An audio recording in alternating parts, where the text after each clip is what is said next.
It's 6:30, May 21st. I'm going to start the zoning board of appeals off with the pledge of allegiance. I pledge allegiance to the flag of the United States of America and to the republic for which it stands, one nation, under God, indivisible, with liberty and justice for all. In accordance with Mass General Law, Chapter 38, Section 20F, this meeting is being recorded. You can sit there. First order of business is Westport Lakes, 0 Westport Lakes Road, a continued hearing on application of Pine Ridge Estates LLC and Bradford Dean for a comprehensive permit pursuant to Mass General Law 40B with a development off Westport Lakes Drive consisting of 38 single-family housing homes on individual lots, which are to be contained 2 or 3 bedrooms, with 10 of those homes being designated as affordable deed-restricted homes. Subject property is located at 0 Westport Lakes Road and is shown as Assessor's Map 31 lots 3B, 3C, and 4G. Voting on this will be Jerry Coutinho, myself, Roger Menard, Constance Gee, Ray Elias, and Cynthia Kosikowicz.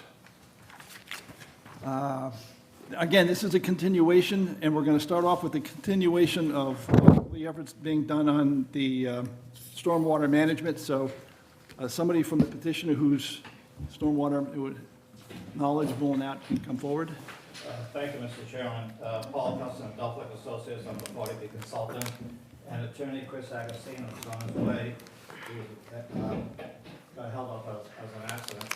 I understand that you may have some minutes that you might want to approve now. If we could, you should be here in about 10 minutes. No, we do minutes after. Okay, fine. So, I'd like to start off by basically stating that I think there's been a lot of progress that has been achieved since our last meeting. The site visit happened, and the soils that were found, in our engineer's opinion, were those soils that were adequate and were what he had indicated would be when they did the testing. So the plans that he has prepared, the stormwater management plans, and the detention basins and so forth, will be adequate, subject to further review. But there's a question if the soils were not adequate, that maybe we'd have to redesign and maybe go into an infiltration type system. Mm-hmm. But what they have determined that that's not necessary. Well, I'm here for our consultant because I think they vehemently disagree with you. Well, there's, Is that not working? Here we go.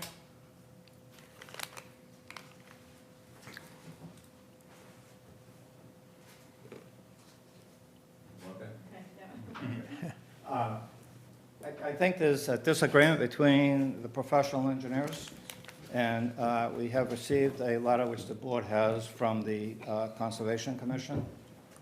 You have received that letter, correct? Yes? Okay, so that letter, in our opinion, raises the issue that the review of the stormwater management plan rests, according to the state law, with the Conservation Commission. Right. So the plans that we have presented to you, to the board, as your attorney had indicated as well, and the regulations require those plans to be preliminary in nature. However, they have to be adequate for the board to make an intelligent, informed decision regarding the terms and conditions of a permit that would be satisfied. So it's our opinion that that the engineering that we have presented and the soils testing that we have conducted. And I have John Marchand here from Fowler Engineering, who can talk a little bit about that soil testing, if that might be appropriate to have them discuss that with you. But Yeah, because right now, I mean, I've read all this, the analysis back and forth, and it seems like our consultant says, the soil sampling says it was AB soil, and your consultant, excuse me, I'm talking, I'm sorry. Go ahead. and your people said it was CD soil. Well, to me, that's a huge conflict. And that needs to be resolved before we move forward. Well, that's our opinion. That's something that the permitting needs to be done by the Concom, and let them make that decision. Well- We, Go ahead. I'm sorry. Our engineers have been on site, done the testing, and they've proven the soil types. And that is our position. So we can have our engineer discussing further what they found on the site to explain that to you as well. And maybe why, I'm not an engineer, but maybe why there is a difference of opinion between what NBL saw and what we saw. I think it'd be helpful to have him discuss that. Yeah, I mean, I want to come to a resolution on this, because right now, we're up in the air, and it would have some impact on your plans. So understanding the soil condition, even though it does have to go to COMCOM, that doesn't mean that we don't address it first. Oh, can I add something? We all got letters from Conservation and Board of Health. And in my opinion, I'm gonna ask our attorney, if we were to okay this permit, and we put conditions that favor local Board of Health regulations for septic, and conservation local stormwater management regulations for local, we can use that as a condition on the permit? Right, if there's local conditions that are more restrictive from the state, you can. In my understanding, you don't have more restrictive stormwater standards than the state that the Conservation Commission is gonna pass on the. But based on their recommendations to the board, based on what they're gonna I'd okay. rather only have one person here at a time, please. Thank you. That's my only that's my question, is if they approve everything at the Board of Health and the Conservation Commission, we still can put conditions on it. Yes. Right. And I would recommend hearing from the peer reviewer about, if the peer reviewer is correct in their evaluation, which obviously they're gonna say they are correct, and typically, boards that I represent will follow their qualified peer reviewer and the recommendations. What are the recommendations for conditions that they would recommend to you? And then narrow it down that way. Are you fighting over nothing, or can this be resolved that if you accept your peer reviewer's conclusions as correct, what would be the recommended conditions based on that? Right. Yeah. Excuse me, I really only want to have one person sitting here. Okay. Okay, so I'll appear as counsel tonight, Mr. Chairman. Apologies, I was running late. Well, I want somebody here who can talk about the soil management. I don't think this is a legal issue, this is a soil issue, and I don't think that's really your background. In many ways it is. I'm very familiar with how these systems are permitted and engineered. If there's a specific question that you want to ask Farland Engineering, then we have a representative here from Farland, but I think as far as, and again, I apologize, so, I missed what was discussed earlier, but I heard a comment from town council that we may be arguing over nothing. Well, no, he was talking about local, that isn't what we started with. And I'll give you just the 30-second recap. It appears there's a conflict in between your engineers' soil analysis saying it's CD soil, and our consultant saying it's AB soil. And we need to come to a reconciliation on that before we proceed. I disagree that that's the implication. I don't think that, number one, I disagree that there was a disconnect. We only have one set of certified soil logs that's before the board. So I haven't seen any other certified soil logs. If the board wants to commission, if the board really feels that this issue rises to the level of something that is going to derail this process, which since my involvement, I thought has been cooperative and has made progress, and I think the board has done a very good job of trying to identify the real issues. But right now, you only have one set of certified soil logs before the board. So there's no other evidence that says that the soil in the areas of these detention basins is anything other than C and D soils. Okay, all right, so can we hear that from your engineer? Maybe, Well, I mean, have you seen any soil logs other than what was I have attached the to my? report from our consultant saying that they were there, they reviewed it, and they believe that it is AB soil. I didn't read that in their report. I don't read that. And I'd like to hear what MBL has to say about it. But again, I think we're arguing about nothing. I really Am I do. wrong in what I just said? Why don't you come up here and name and address and, And Roger, I wouldn't just go about the disagreement potentially about the type of soil. I would also get to the point. This is what I mean about arguing about nothing. So, all right, so if you accept your peer reviewer's conclusions, what are the recommended conditions based on that? Is what I think is a more productive dialogue. right. In one case, it requires, in one case, you have a retention pond, and in another case, you have a filtration area, correct? Or some combination. Or some combination. You don't have to infiltrate 100%, is Right. what we've been saying, yes. So it does have an impact on the layout of well, your basic design. I actually don't believe that's the case. And This hear is, from our consultant. it's not going to change the location, the sizing of the detention basins. Well, It's just not. okay, good. Let me hear from our consultant. Excuse me, could we get her to identify? Yes, herself? that's, I would have her speak from the place where you have people speaking. okay, Yeah, I would recommend that. Yeah. Like, let her take the table. Yes. You're hearing from her. yep.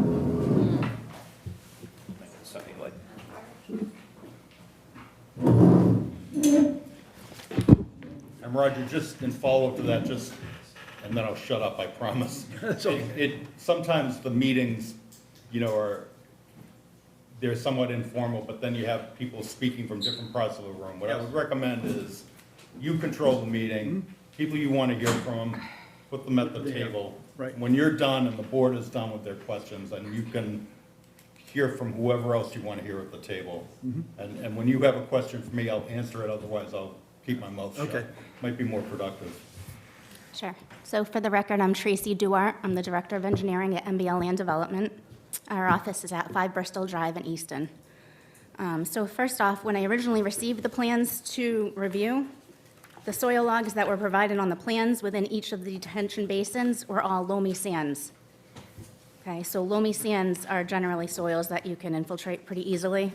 And there are soil logs also in the septic system area that showed there were perk rates of 6 and 8 minutes an inch. So in reviewing this, to me, it wasn't a project that couldn't provide groundwater recharge and infiltration. We've gone out in April. You're saying it's loamy sand or sandy loam, either one of them is an AB soil? No, No. no. So the soils that are on site are mapped sandy loam C. It actually says C/D, but when it has the slash, the first letter is what they call the drained condition, and the second letter is undrained, meaning you have high ledge that's kind of preventing water from going down. Okay. We don't have bedrock outcrop. We didn't hit ledge in any of the holes. So it's mapped C, sandy loam. You use the soil mapping in the hydrologic soil group in order to determine your required recharge volume. That's one calculation. But when it comes to doing a recharge rate in your basins, you rely on the soil texture for the test pit you do in your basin, okay? So we went out in April and witnessed 5 test pits, one in each of the basins. where the original plans had loamy sand for your entire sea horizon. All 5 holes, I think it was all 5, had 2 layers of sea, which is very common.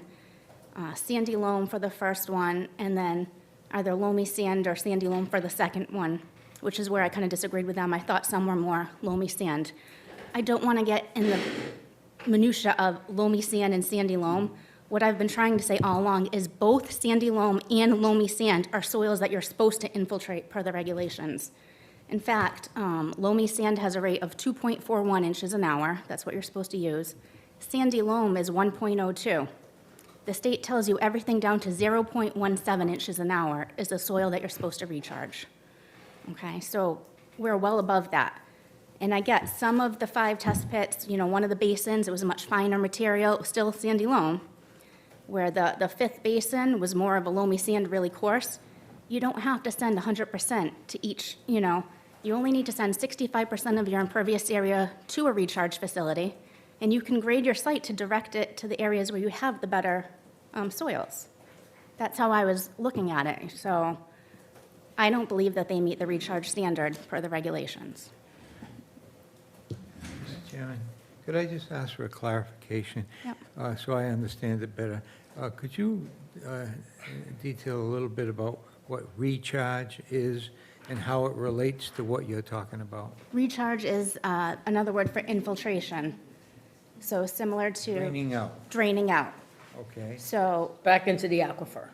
correct. So DEP doesn't want you to just take your water, store it, and slowly release it to the wetlands or whatever. They want you to put as much in as you can, pretty much where they like many different basins, so you're collecting and, and recharging in spots all throughout your site, which they do have 5 basins proposed.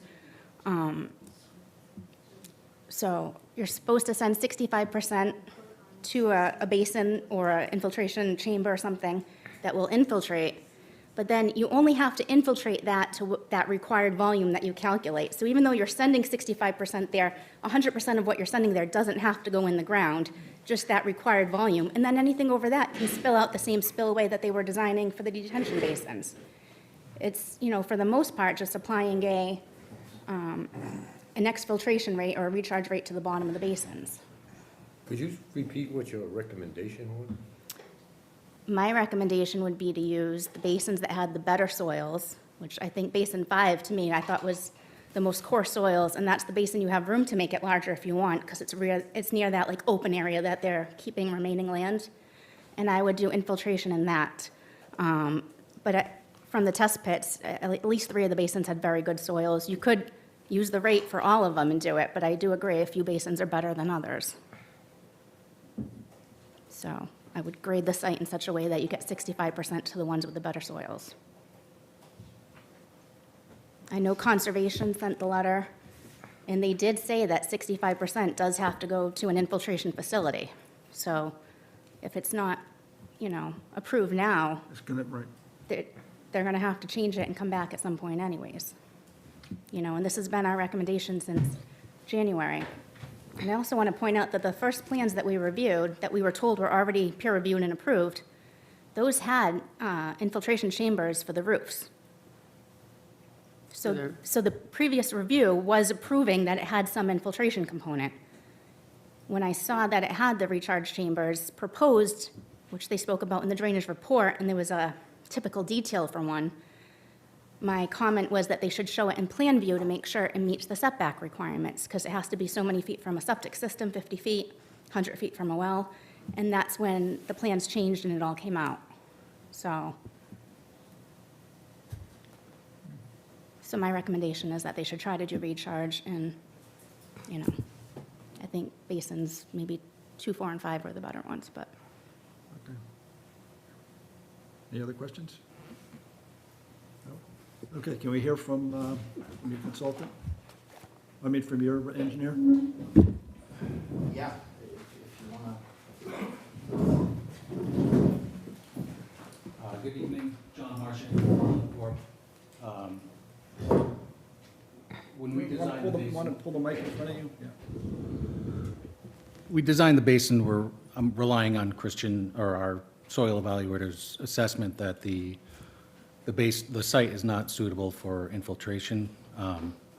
So what we're trying to avoid by having infiltration basins, an infiltration basin is required to have a certain volume of water below the lowest outlet. We don't feel that the soil is going to infiltrate, so it's going to, if we have volume of water below the lowest outlet, it's just going to be a standing water when it fails, a mosquito breeding ground. And that storage volume would be lost. In the event of failure, the basin would be undersized. So we're just trying to avoid undersized basins with standing water all the time.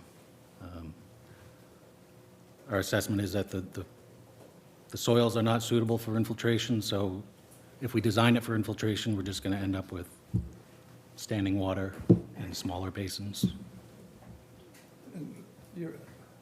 So why is it that you believe that there won't be infiltration when our consultant believes there will be?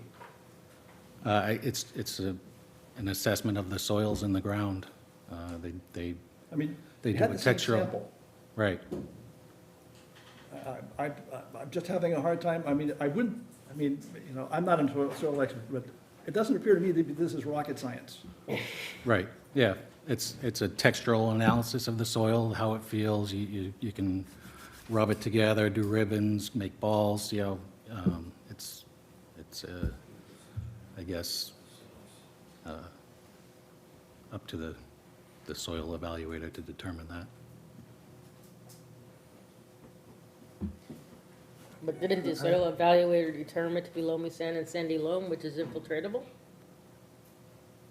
Say that again? Didn't the soil evaluator determine the soils to be sandy loam or loamy sand that are infiltratable?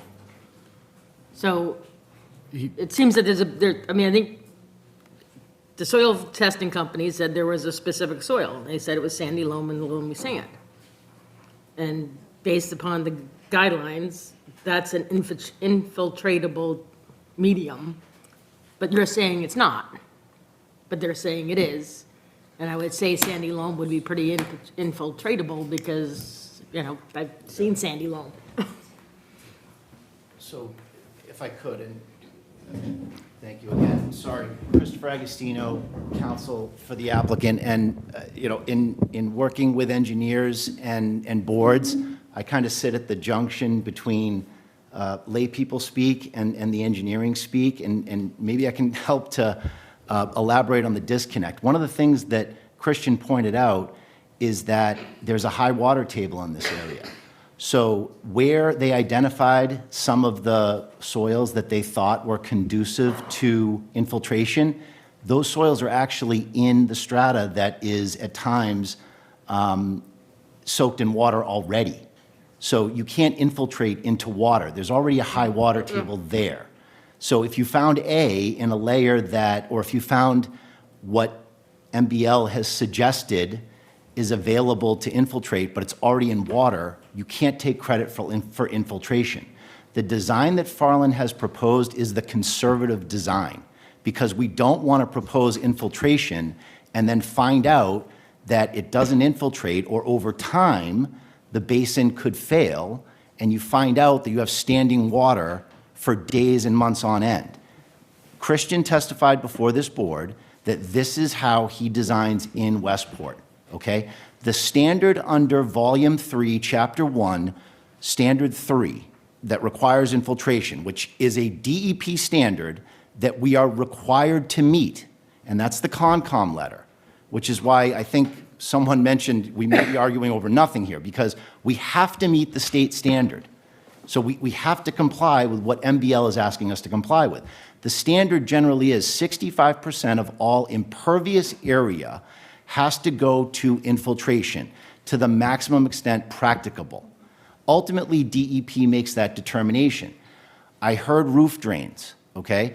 As a condition, and I think ultimately this board, if this board has a concern about recharge at a local level, and again, I don't think there's a local concern here, because there's no local regulation on point that I'm aware of that we're asking for a waiver from that requires some greater standard for infiltration than what the DEP standard is.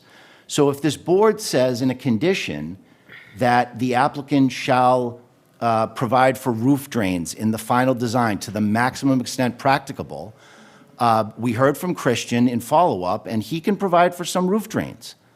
But to spend an entire hearing, 2 engineers for peer review, our engineering team to go out there and do these testing, to come back and have certified soil logs stamped by the Board of Health, that's the only evidence before this board that says throughout that these soils are not conducive to infiltration. To understand, this is a more conservative design.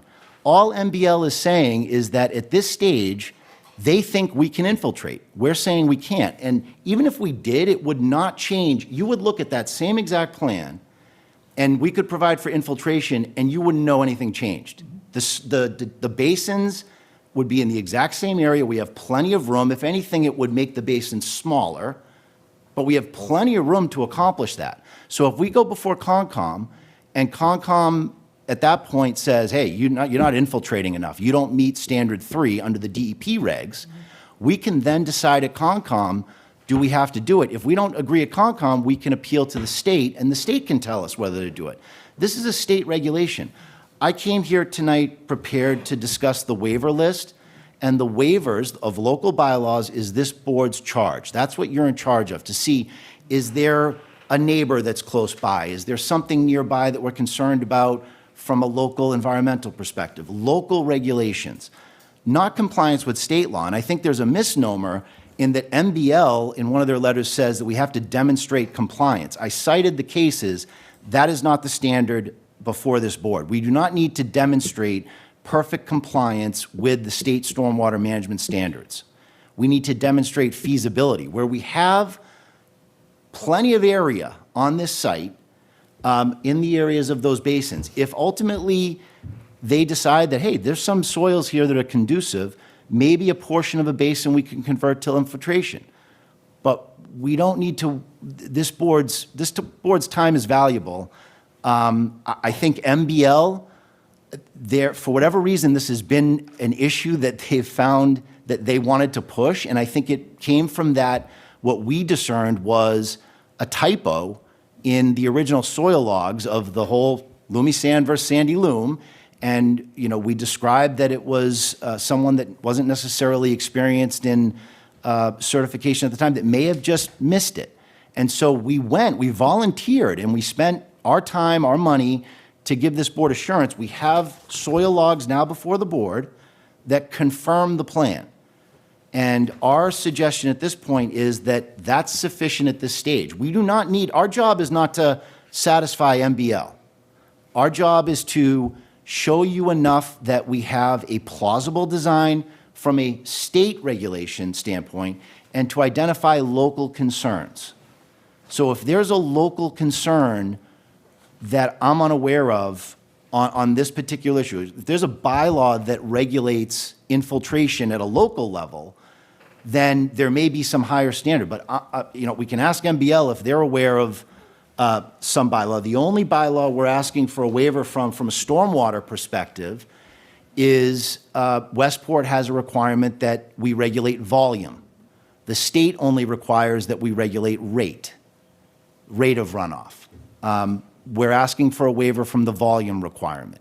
So, I guess, I think Attorney Pucci mentioned that if the board has a concern about infiltration, then a condition that says the applicant shall demonstrate that the final plans infiltrate to the maximum extent practicable, including the provision for roof drains, and where feasible, in the applicant's discretion, subject to Concom review under the state regulations and subject to DEP review, if there's an area that we can do infiltration in, then we can design for some infiltration. But to stop the record at this point, where we're already 6 months into a hearing, and try to satisfy some unascertainable standard that MBL has suggested is practicable, because in certain strata in the test pits, there may be sandy loam in certain strata that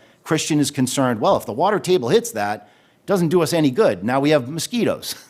So this is a conservative design. Ultimately, we cannot violate state law. And everything that MBL is describing is state law compliance.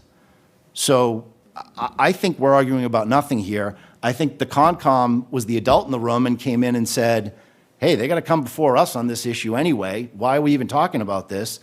And so that's our position on that point. Yeah. The only reason why I kept harping it, because we certainly want to understand all this before we move on. And certainly, one of the things we could do is just put a condition that said, you're going to abide by the state law for infiltration, which you're going to have to do when you go to ComTom anyway, we realize that. But, there is a gate post that you have to go through. So we certainly want to at least understand that before we pass it along. Sure. That's the reason why we're spending this time on it. Sure, absolutely. And I'm before you. Unfortunately, Christian, God bless him, he works hard. He's taking a vacation, so I commend him for that.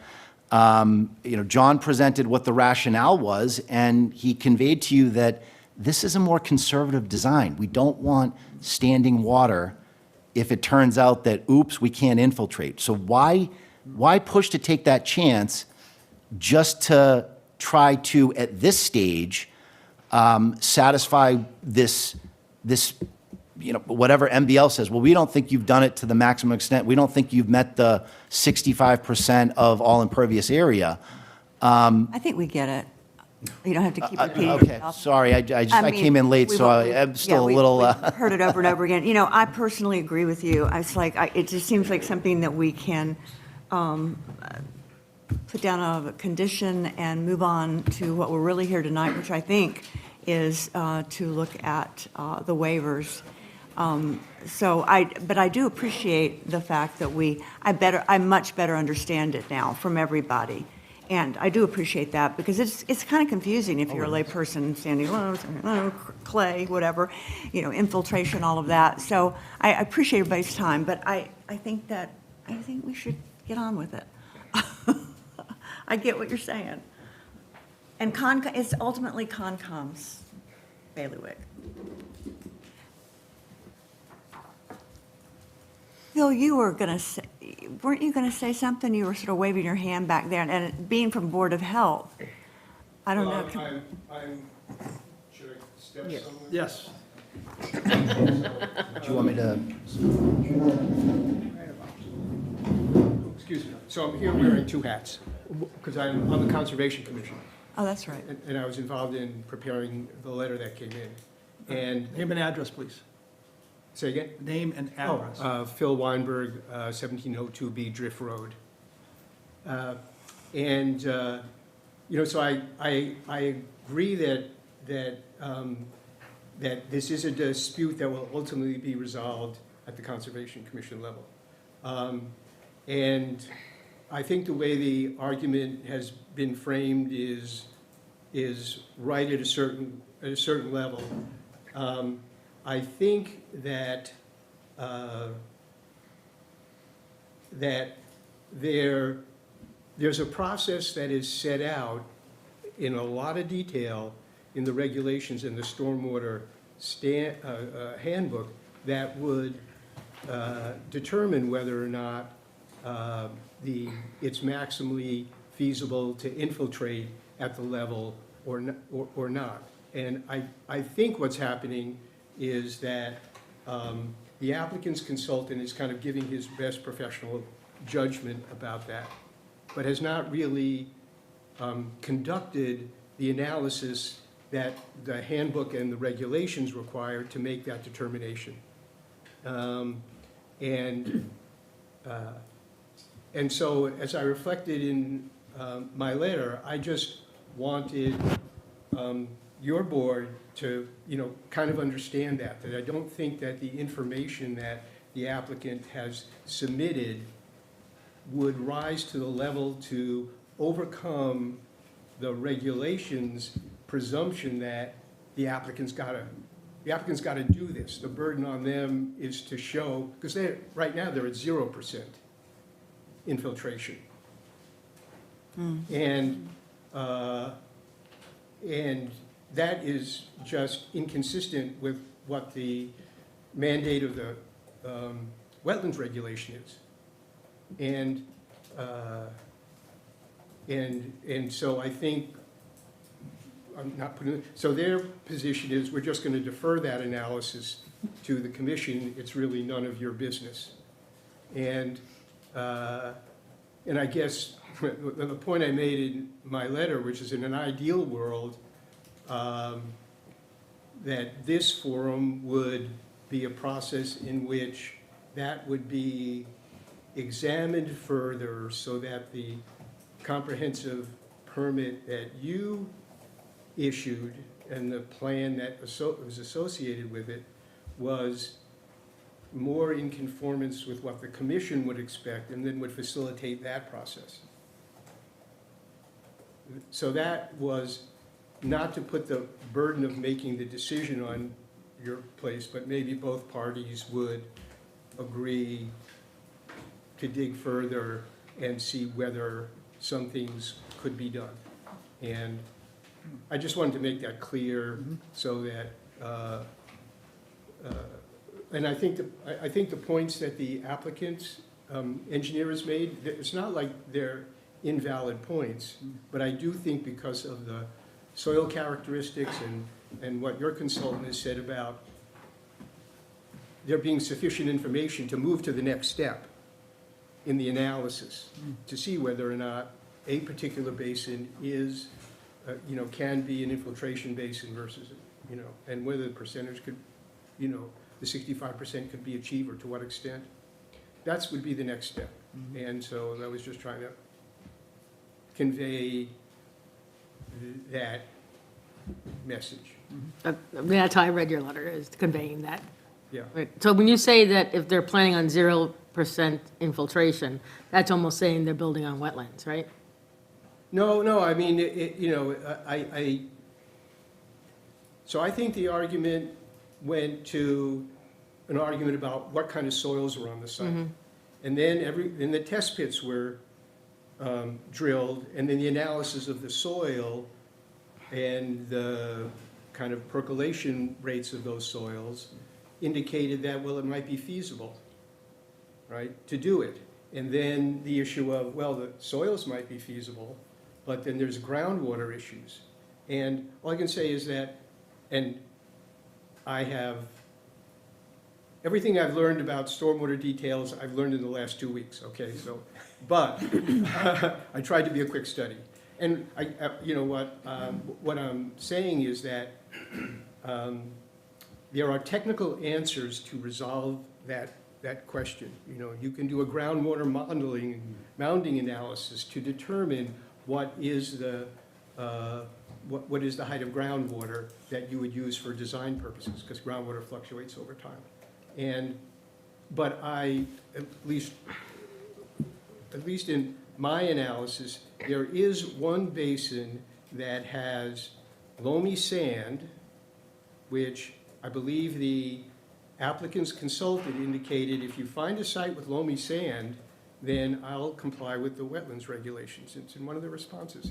And the groundwater level was measured at around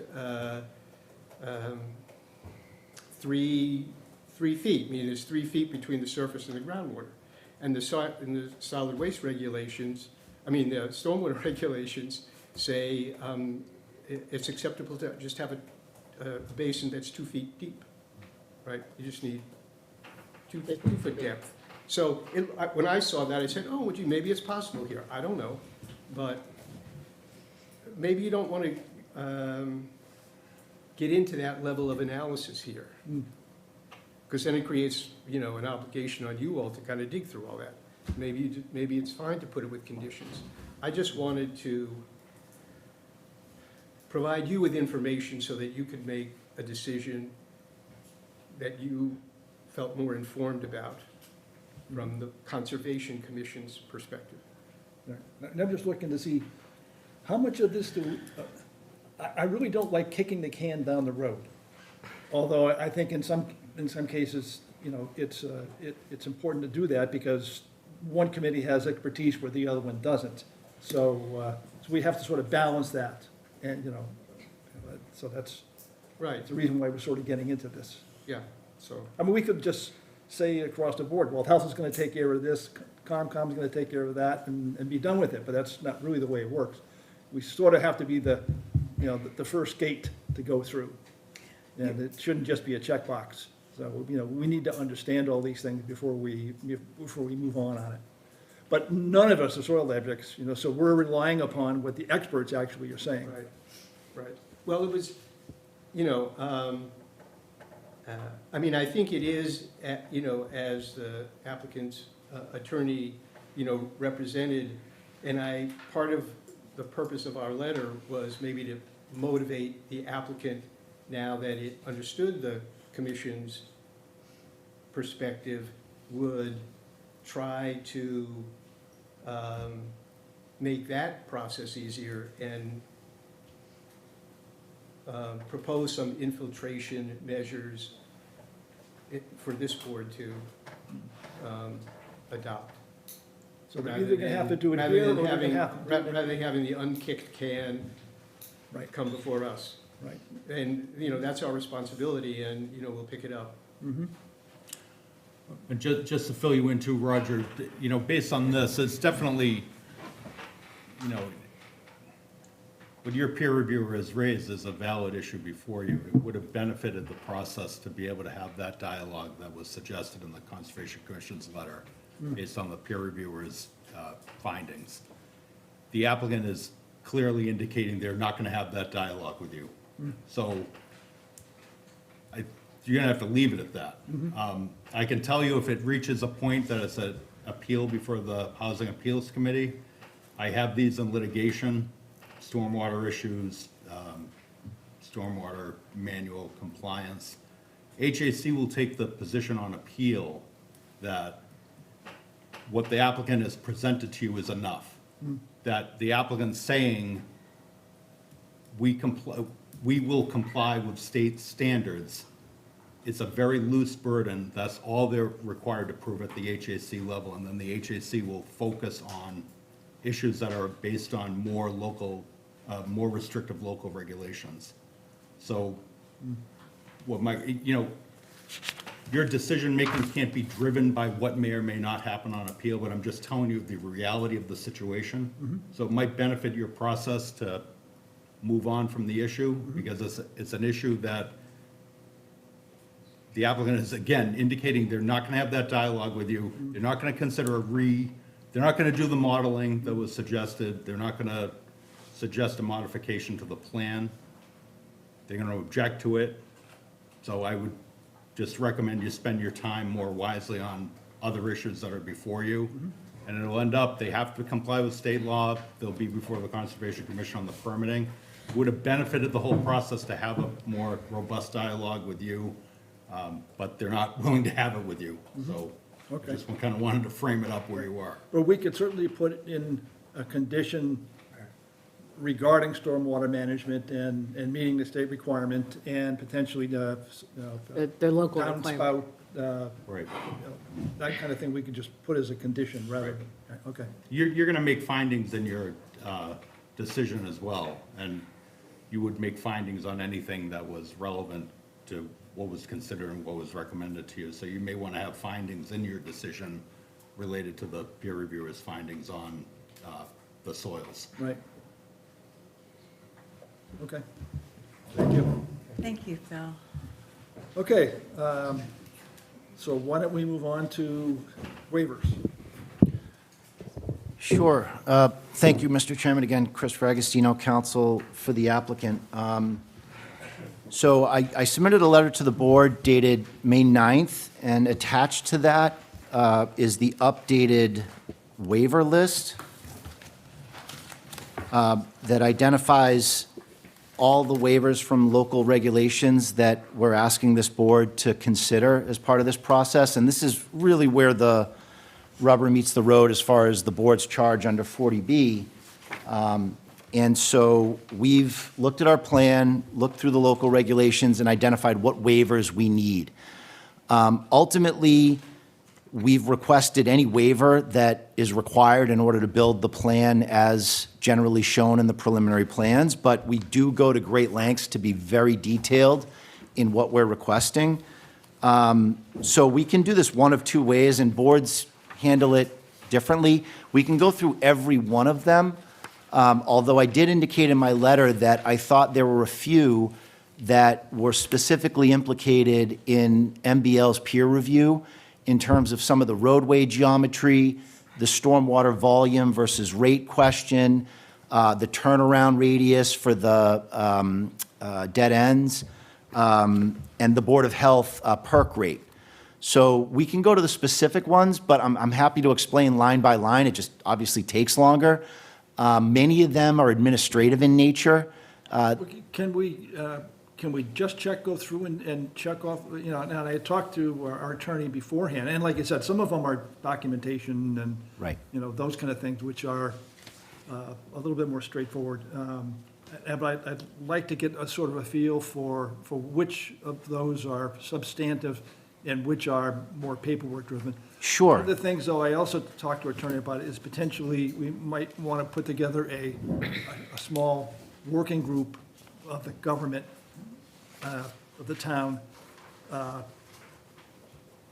so that we don't have to spend everybody's time going through, I don't know how many of these there are. Sure. I mean, 30, I don't know. 28. Yeah, it was a good guess. But certainly hitting the high points, I think, would be. Sure. Or say the points that may be of contention. Yeah, I looked through this quickly, and I didn't see anything. I mean, we certainly are not going to give any blanket waivers for local requirements. If you need a waiver for a local requirement, I expect to see the waiver. We're not giving a blanket waiver sure. for local requirements. Yep, and I know your counsel and the way they approach it is what you just described. You know, we can see how that plays out. I think obviously we'll go back and really make sure we checked off everything. But I think ultimately, you know, we could probably get a comfort level on making sure that any waiver that's not explicitly granted is assumed denied. Right. So with that, you know, I can just point out, if you have that May 9th letter, the first few pages really are administrative and submission requirements that are essentially superseded by the 40B process, describing like the plans that are submitted, the type of plans, the details in the plans.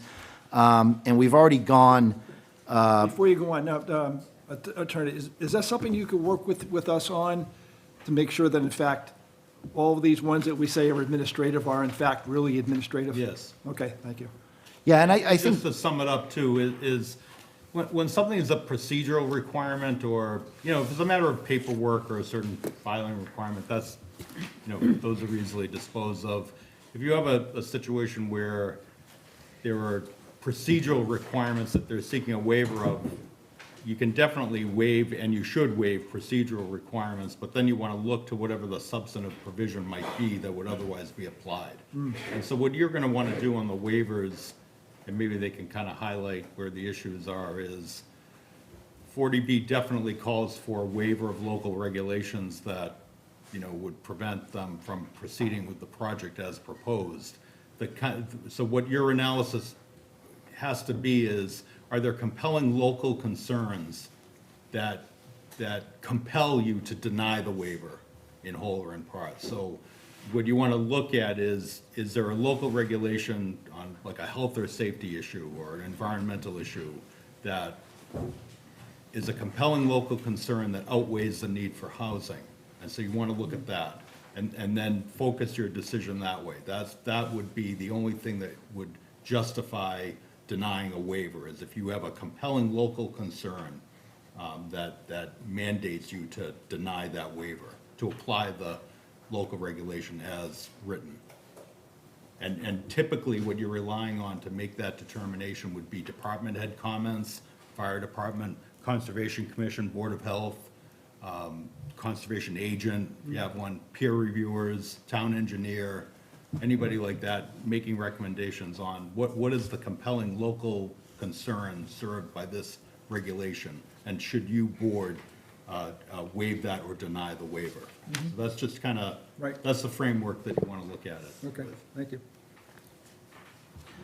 Sure, so just flipping through the attachment to that May 9th letter, which is the latest and greatest waiver list, one of the first ones that I just wanted to point out could be considered procedural, but it's also something that boards like to consider, is performance guarantee and bond requirements. And generally where we end up on this is we ask for a waiver. So I'm on section 3.c, performance guarantees. Well, I have a 3B and a 3, Keep going down.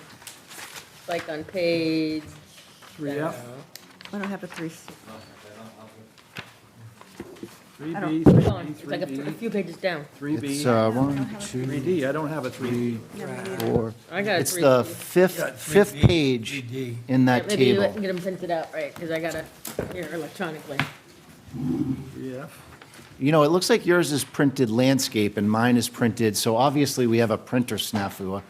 I apologize, but it's Yeah. under the planning board regs, it's section 3C under the planning board regs entitled performance guarantees. I don't have one. You know what, if you give me that, maybe that'll make it easier to, because this one is,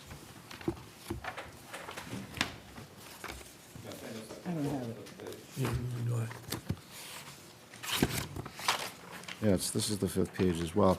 Actually, the one you're looking at is highlighted, so the one, and that's the correct one, but so it looks like this.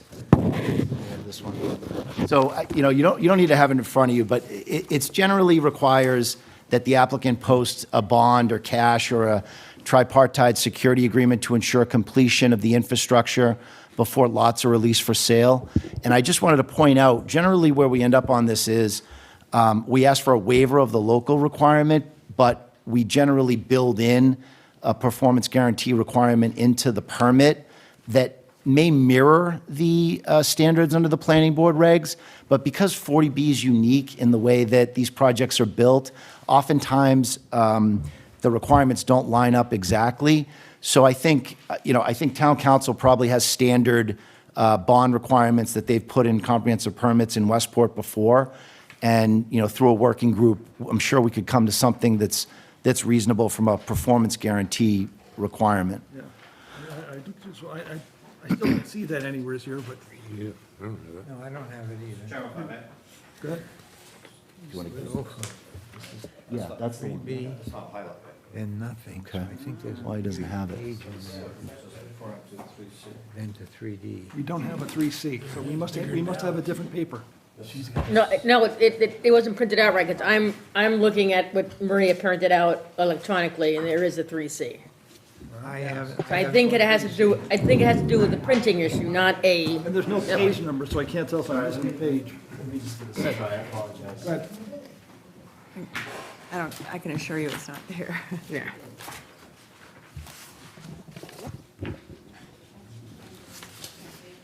It isn't here. I think it's a printing issue. No, I think you got a printing issue, yeah. Maybe we're missing it, because our pages aren't numbered, so we don't know there's a missing page. Right, sorry. I mean, the performance guarantee isn't one of your biggest items anyway. I mean, Yeah. I'm sure. All right, so. Page, and maybe other things on that page we There's don't gonna be see. there's gonna be other pages you're missing too. Okay. Is that something that you have done for other, I mean, typically I'll put in a proposed condition. The applicant will object to it or suggest something different, a variation thereof, but it's not typically something that would be a deal breaker. right, it's not a, Yeah. okay. And remember, you'll deliberate on a decision. If you end up with an approval with conditions, you'll deliberate on that. Yes. And you will look at them as a board, and you'll say, oh, what is this for, and why did you, Right. put that in for a performance guarantee? So you'll have a chance to vet these conditions further as you go through it.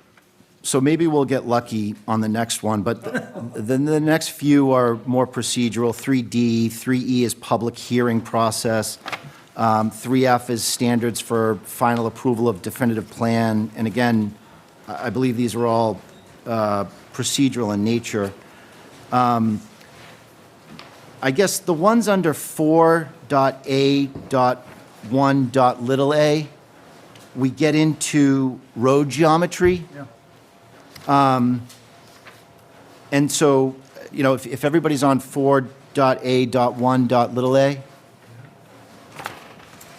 I don't have that Okay, well, either. I got little b.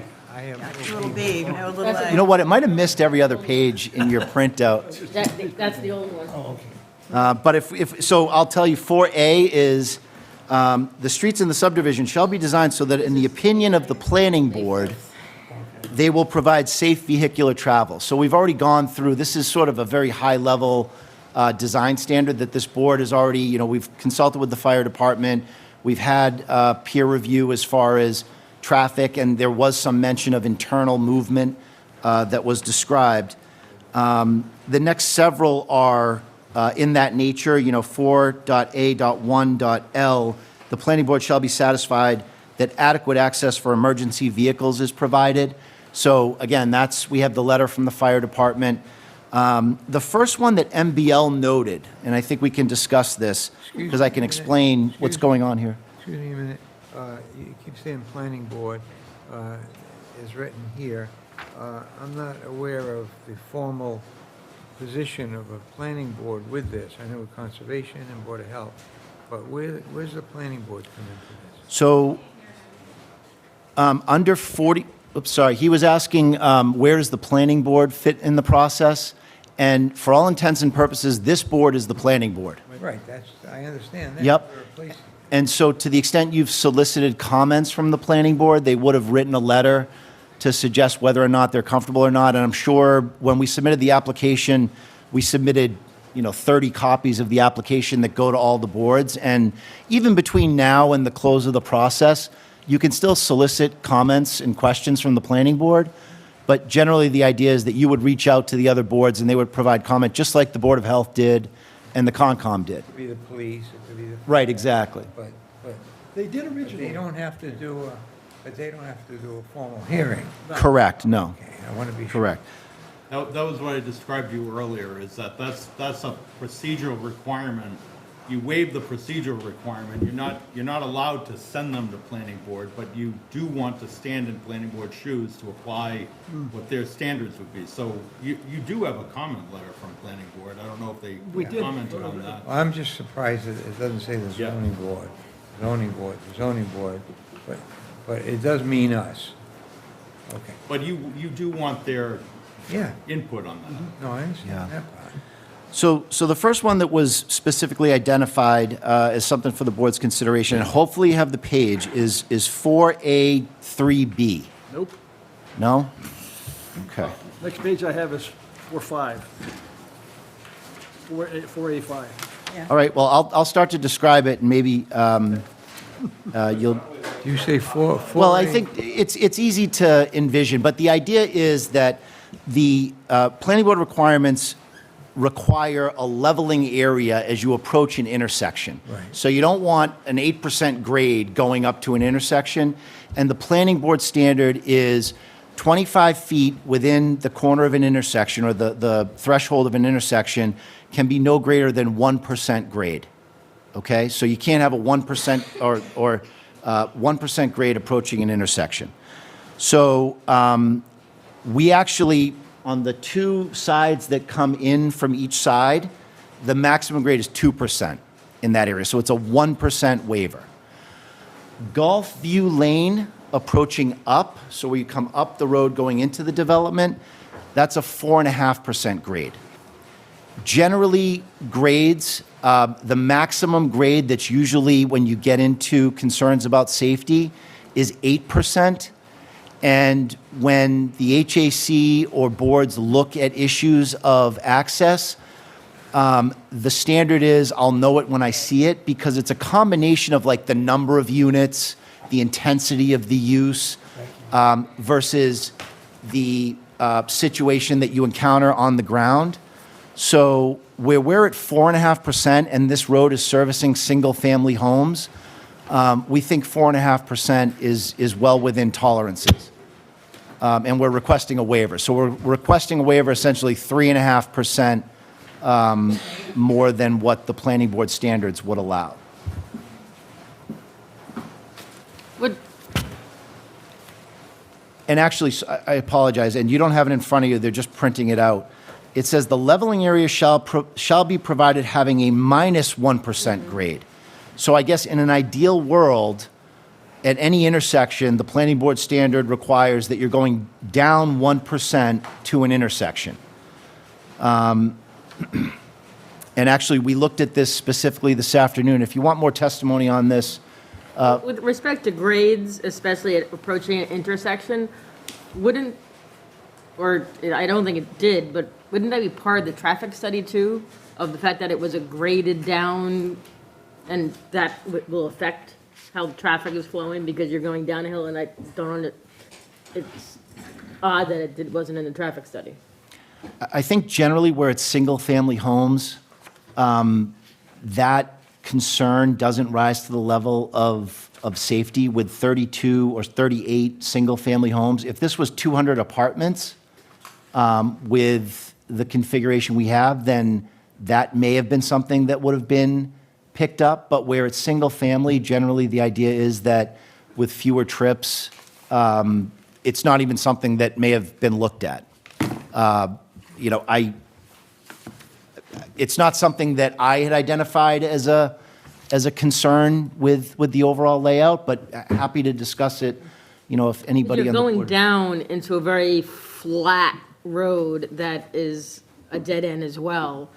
And from testimony and from visually going to that road, you could see a lot of speeding going on whatever the Westport Lakes Road is, and that if you have a downward trajectory with speeding cars going this way, I would say that could be a safety issue. So I'm actually referring to the intersection between Golfview and the actual subdivision roadway up here. Okay, This is the 4.5%. okay, and what's down at below? So this wasn't analyzed because this was an existing approved planning board road.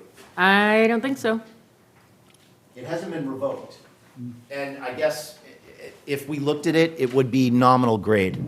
But, I mean, if that's something you want to look further at the planning board, we did write correspondence to the board that if there's any,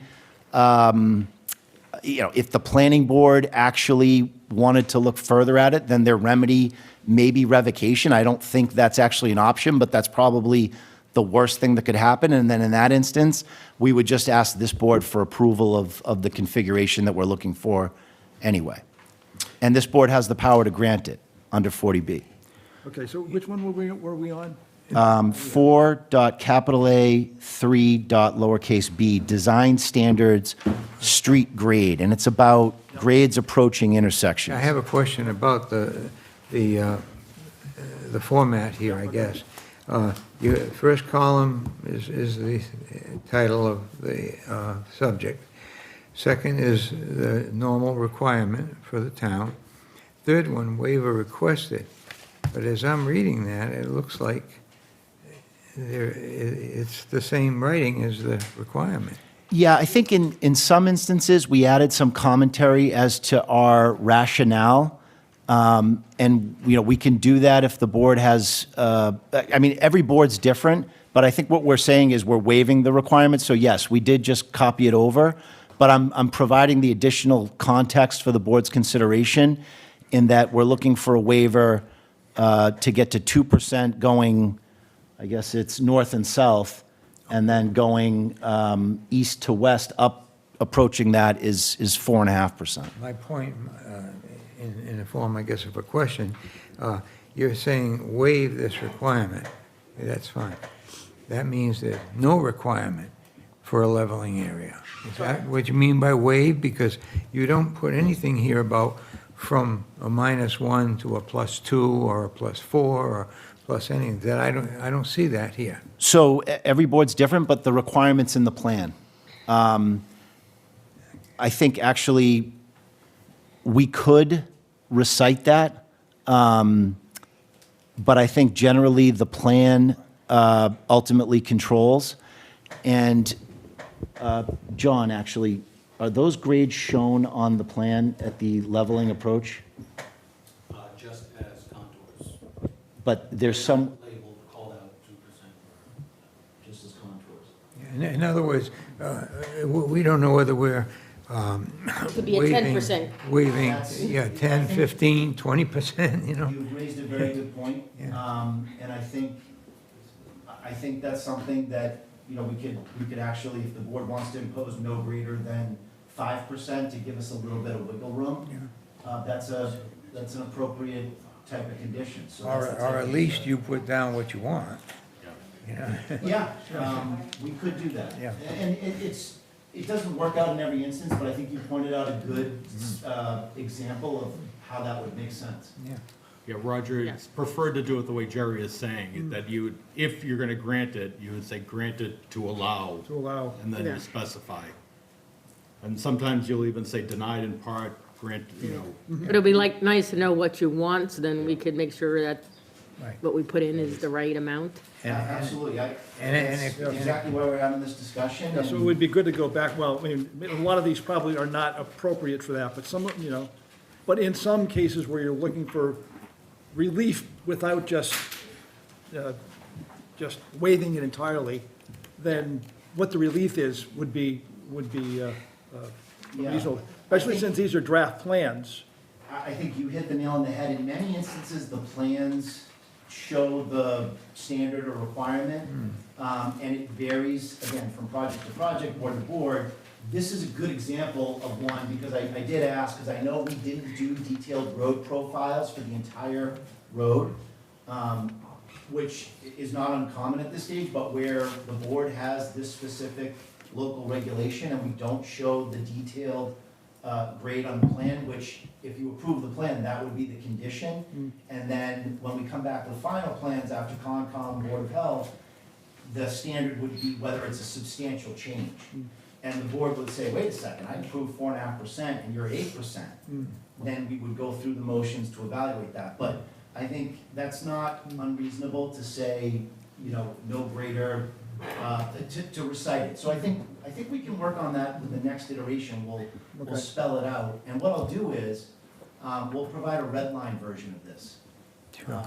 That shows what we added in terms of detail and changes. So Okay. I'll make a note and we'll confirm exactly. And in many instances, you know, we know it's 4.5% as shown. And we think, you know, generally the standard is up to 8%. And again, when we're dealing with single-family homes, it's less of a concern, but we'll propose something that the board can say yay or nay, and then you'll have a number that you can point to when we come back. Yeah, I would only point out that I think it would be unfair to ask us to have to look at this and then go find a plan to see what the number really should be. If you could, in practical terms, put something briefly in there that Right. would be right there. No, that's a great suggestion. Mr. Chairman, if I may, please. Brian Dunn for the record with MBL Land Development and Permitting. I think Chris skipped over one other waiver, which was the profiles. It's section 3B, 3M. Ahead of that, the profiles would actually show you what the grades are, whether it's 3%, 4%, 2%, and so on and so forth. So that's a whole nother waiver that they're asking for, instead of providing that information right now and putting the slope of the roads on the plans. 3B. Yeah, we're going to go through each one of these, but he's just now picking out ones that he thinks are substantive. Yeah, this one was highlighted as well. So I The think you just 3B, yeah, the skip 3B over it, that's all. dot 3M. That is correct. Yeah, and that's a plan detail requirement. And I think where the internal roadway, if we do provide for a maximum grade, then when we come back with the definitive plan, the board knows that, hey, we're not gonna have a grade that is any greater than X, Y, Z. Right. Because there's not a lot of there's not a lot of elevation change once you get into the development. If this was up the side of a hill, Right. it'd be more of a concern, but once you get in there, and which is why we didn't feel that detail was required. But if we do, as proposed, suggest a maximum in certain areas, we'll come back with a red line on that. You really should do it for all the ones that actually you're changing a number, not asking for an entirely, like even the next one, the dead-end street of 1,200 feet, we really should identify. Where did you see that, dead Next end one. street? What number? 4A, 4A. 4A. 4A? 4A, 4A. Because our consultant had indicated 3B, Right. but you've gone back. So, Yeah, in other words, he was going back to one that we had missed Right. before. I'm with you. 3B, I believe is what I heard. And now we're back to 4. This one.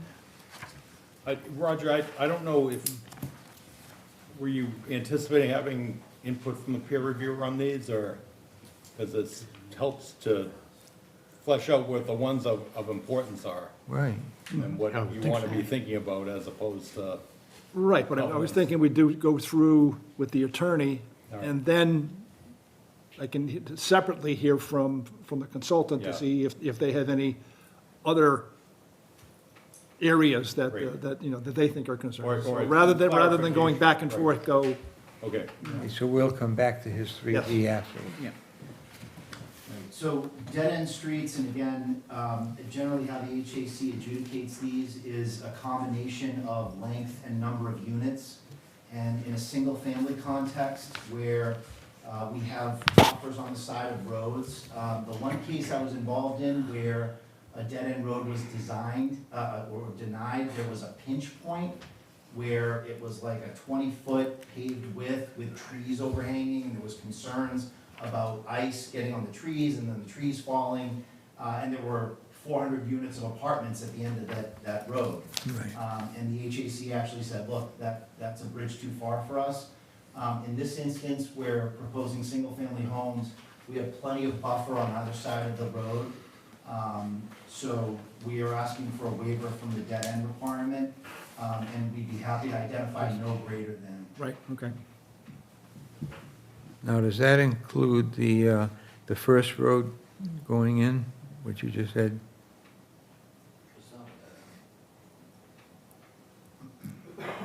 I mean, I'd have to. Westlake Road. So we'll identify exactly what the distance is, but I guess the question for discussion, understanding it's single-family homes, maybe with input from town council, does the board have concerns about fire access and safety for single-family homes that would rise to the level of denying the waiver? Would you happen to know if the fire department, because they have reviewed and commented and did not have a comment about that, do you know if they discussed that or considered that, the length of a dead-end street here? I don't want to quote the fire department, I know there's a letter before the board. Right. I don't have it with me. I don't believe it addressed that at all. I think they looked at the cul-de-sac, and we'll get to cul-de-sac, because cul-de-sac design is here. We're actually only one Coming up foot next. off of the radius requirement under the planning board, and the fire department did look at the cul-de-sac and confirmed that the turnaround is adequate. I think ultimately, if the board wants to follow up with the fire department on that question, then we have, there's time to do that. But my takeaway is, if they approve the cul-de-sac, they necessarily would have had to have approved the. The length of the road. Right. Ms. Legato, all right, keep going. Sure, but certainly, you can, before the permit's final, I mean, you can even circulate the permit to other boards and say, hey, listen, this is where we're at on this application, speak now or forever hold your peace on the local waivers. So that's dead end length, so again, we'll identify. And obviously, you don't vote on this until you vote on it, I think, we're going through the process, and I think we're soliciting feedback. And to the extent we need to make changes as we approach, you know, go time for the board to say yay or nay, then Right now, go time is June 5th. I will volunteer to the board, okay? And I think we can work towards June 5th. If we're working cooperatively with the board, really trying to solve problems, I mean, there's no reason to, certainly 40B is an expedited process, but if we're working cooperatively to really solve problems and narrow issues, then, I mean, I'm not, you know, if the board wants to meet in a couple weeks after June, if you have time, I mean, we can even do like a half hearing, you know, if you have other time towards the end of June. But let's see how far we get tonight, and, you know, I don't think where there's a cooperative process, it makes sense to say, hey, you know, that's not the intent, it's really not. The next one, 4A, 4B, is about the design of the turnaround at the end of the dead-end street. And the planning board prescribes a teardrop shaped turnaround, and then has, you know, various iterations for certain configurations. And we were just asking for a waiver from that one, because we're proposing a cul-de-sac turnaround, which is actually better addressed under 4A5. And I didn't really highlight that, and I don't think MBL highlighted 4A, 4B, because it's more about the you know, specific design that we're not proposing here. I thought one end, I think you have a hammerhead at the end. No, they're both cul-de-sacs. Is the hammerhead at the end of Oh, West for the Lake Lake? three- No, I think there's the hammerhead at the end of Westport Lakes Drive. Okay, so John, is that waiver No. is for that? There's a hammerhead at the end, yeah. I think that waiver was just from the requirement that the planning board may approve. Right. Because we are providing a turnaround for a dead-end street road. Okay. So I believe the fire department's letter encompassed that configuration. But the next one is really where the turnaround is defined. And the standard is that the cul-de-sac shall have a radius of 70 feet outside travel way. We measured it, and the number's 69 feet, so we're off by a foot. And that's the inside is 36. So the inside radius is 36, the outside is 70. We actually do meet the inside radius, Or just the right of way we don't need. the right of way, yeah. So we're off by a foot, but I think if we define what we have, we can spell that out and, you know, to allow for, Right, because here you just say waive all the requirements. yeah. so That's we'll that's a little, define- yeah. Is there any mention at all about keeping the cul-de-sacs clear of trees, vegetation, and so forth? That was a big issue in town a couple of years ago. They had the right size, but the trucks couldn't get around because the trees were growing up in the middle, and they Yeah. cleared it right out. So the standard is all circular turnarounds shall have an unpaved permeable center island that can withstand AASHTO H-20 loading. It does say the planning board may consider alternative designs.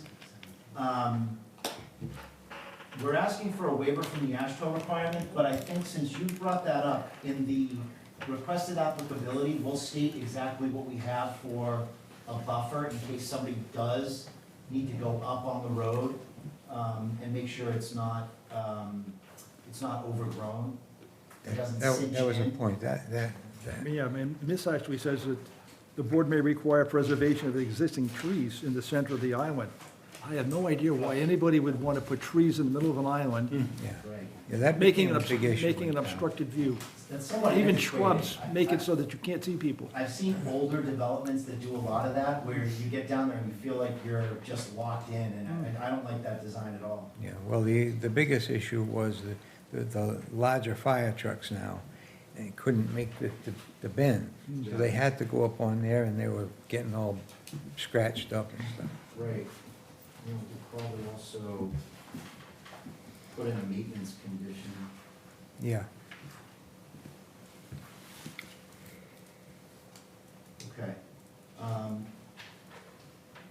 Any other comments or questions on that one?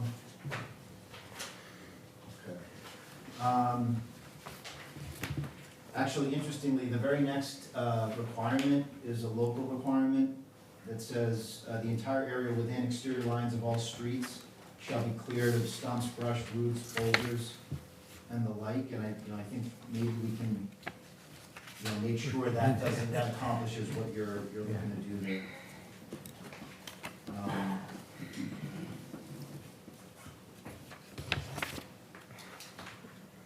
So, MBL, or if the board has any questions about any of the interim ones here, but, I think generally these are subsumed within the process and the plan that's up there. The next one that I had was a stormwater requirement. The next one I highlighted is section 5.d.2.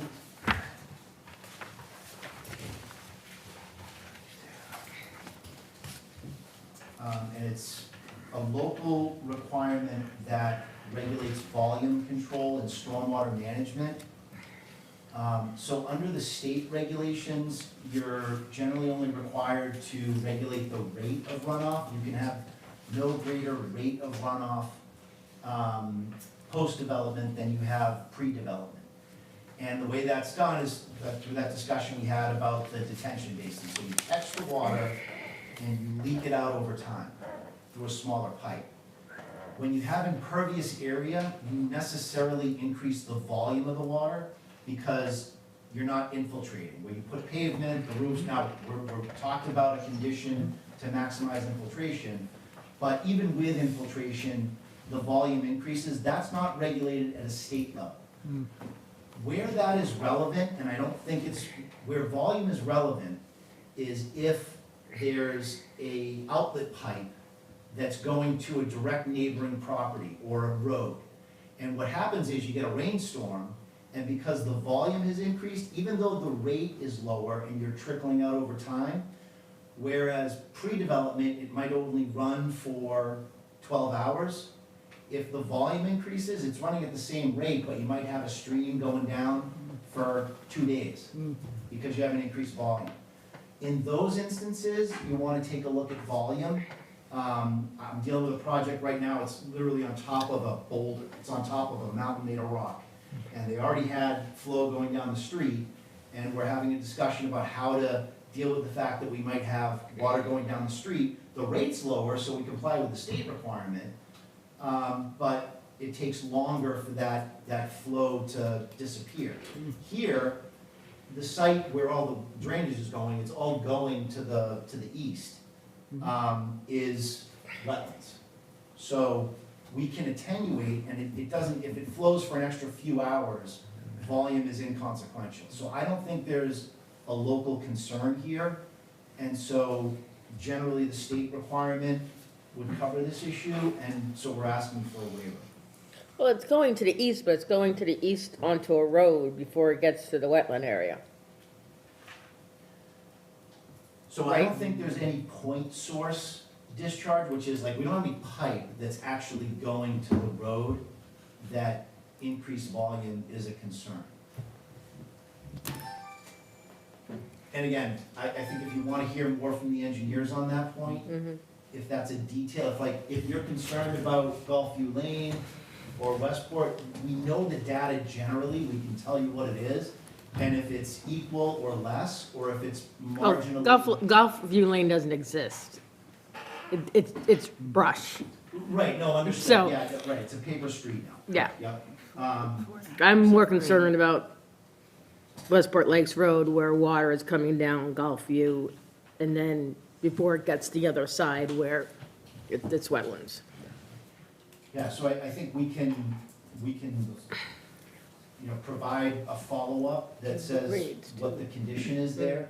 But right now, we don't have an eye on regulating flow as far as volume in that area. It's a rate concern only. And that satisfies the state requirement. So unless it was compelling, and it, the terminology under the regs is imperils health and safety, it wouldn't rise to the level of something that would require enforcement of the local bylaw that would prevent the development, but you know, we can certainly provide more info on that point if you're concerned Okay. about it. So that was one of the highlighted waiver requests, as the volume issue.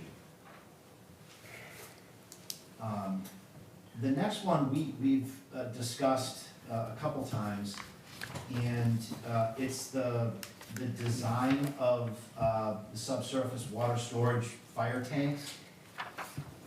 And if you recall, even though the regulation says one thing, the fire department actually, there is a letter on that Yeah. point, right? So we've kind of already resolved this, you know, the fire department gets what the fire department wants. And I think what we show here in the request,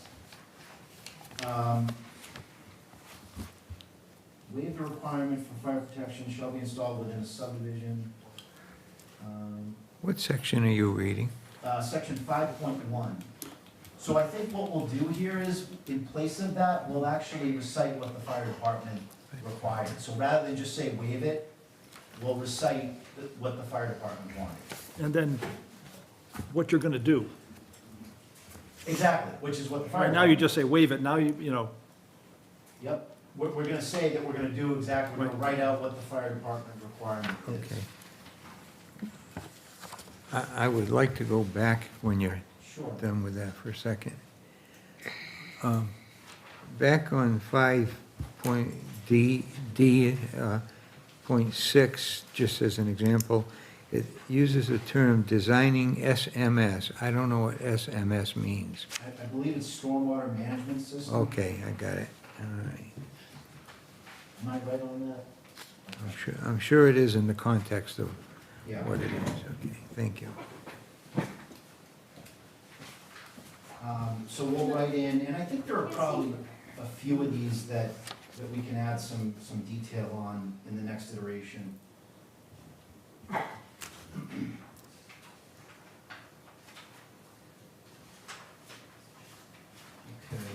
and the next one we've discussed, there's actually, and we can discuss it in more detail, is percolation rate standards under the local regulation for Board of Health. And it's actually just one of, it's actually the only waiver we're asking for under the Board of Health regs. I mean, we'll take a closer look at it, but we think we meet the other requirements as far as nitrogen loading and design requirements, so that's a good thing. But generally, Title V allows for a 60-minute perk rate, all right? Westport has a more stringent 30-minute perk rate, meaning that Westport requires more permeable soils, that they perk faster, 1 inch per 30 minutes versus 1 inch per 60 minutes. The perk rate determines the size of the basin. We've sized ours based on, did we size it based on a 160, 60 mil? No, what do we size it based on? 8 mil. Okay, so, we're asking for compliance with the state requirements in this instance. They actually have a provision in the planning, or in the Board of Health regs, that says, the board can actually make a determination to waive that. So it's actually built into the regs that the board can alter that requirement. All lots requesting a percolation rate greater than 1 inch per 30 minutes may apply to the board for approval. So the regulation already considers a waiver, it's built in. And then it goes in and says, in considering a waiver, you should consider the proximity of environmentally receptive areas or sensitive receptor population, environmentally sensitive areas as those areas are defined as wetland resource areas, velocity, floodplains, rare habitats, and environmental concerns. So we actually are proposing to meet the town, the local setback to wetlands. So the local setback is 100 feet from the soil absorption system, and that's for the reserve area and the primary. And we actually meet the local regulation there, so we're not asking for a waiver on that. But I only say that to say that The state setback requirement is 50 feet. So the state allows you to be a lot closer to the wetlands. So where we're meeting the local requirement, we believe there's a compelling interest to waive the local requirement. There's no compelling local concern that would outweigh the state 40B mandate Of the 30 minutes per inch. of the 30 minutes per inch. Now, the one thing you haven't mentioned is the fact that all new construction in Westport has to be a denitrification system. We're not waiving that requirement. Okay. We're meeting that. Okay, The only one we're asking for a waiver on is the perk rate. Okay. Because we have to do final perk rates, and we don't know where they're gonna come in when we do all the final Board of Health witness. Ultimately, we're asking for a waiver on the local regulations. So the Board of Yeah, Health yeah. wrote a letter on this, and I know we have, you know, a member of the Board of Health, or president. And so, you know, I think our proposal to the board is that, you know, the burden, we believe the burden's on the board to find a compelling local concern that would suggest that we, And what's the impact of rejecting this? it would, if we have a higher perk rate, if it comes in at a slower perk rate, then we wouldn't be able to meet the standard. But we don't know what the perk rate is yet. It also affects the size of the basin. Right. Which again, you know, we don't know what it is yet. I think in one respect, with the perk rates in the planning board was before they changed it to the denitrification system. So I think maybe the slower perk rate is okay in light of the denitrification system. Yeah, maybe. But maybe, I mean, this, you know, we need some clarification from the Board of Health on that. So I'd like to speak to that, but you might want to come back to it. Yes. Depends on your. Okay, and, you know, if MBL has comments as well, I think that was one of the last ones anyway, but, you know, we can certainly have additional discussion on it.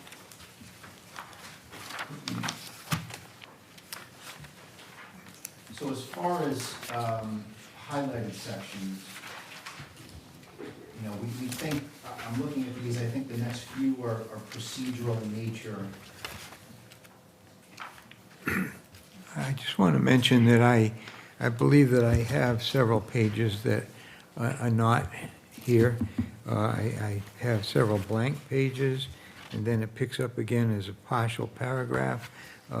So rather than waste time to try to figure what it is, could I ask that the next iteration of this have page numbers? And that way there we can clearly Sure. see if we've got something missing. Sure. Yeah, that was actually the last highlighted one. There's a stormwater bylaw that actually reiterates some of the local planning board bylaws. So like you'll see the last one The actually. last one's 7.2, The last one actually regulates volume. right? Yeah, so that's duplicative of the one that we already discussed. But we have John Marchand from Farland Engineering here, if there's, you know, specific responses, if anybody has any specific comments or questions about waivers. But, you know, we did try to sharpen the pencil and go back, and I think we did actually eliminate several that were in the initial pass to limit what this board's actually being asked to waive. And so we can go back and add more detail as to exactly what we're proposing in lieu of, you know, some in a few instances. Okay, thank you. Can we hear from?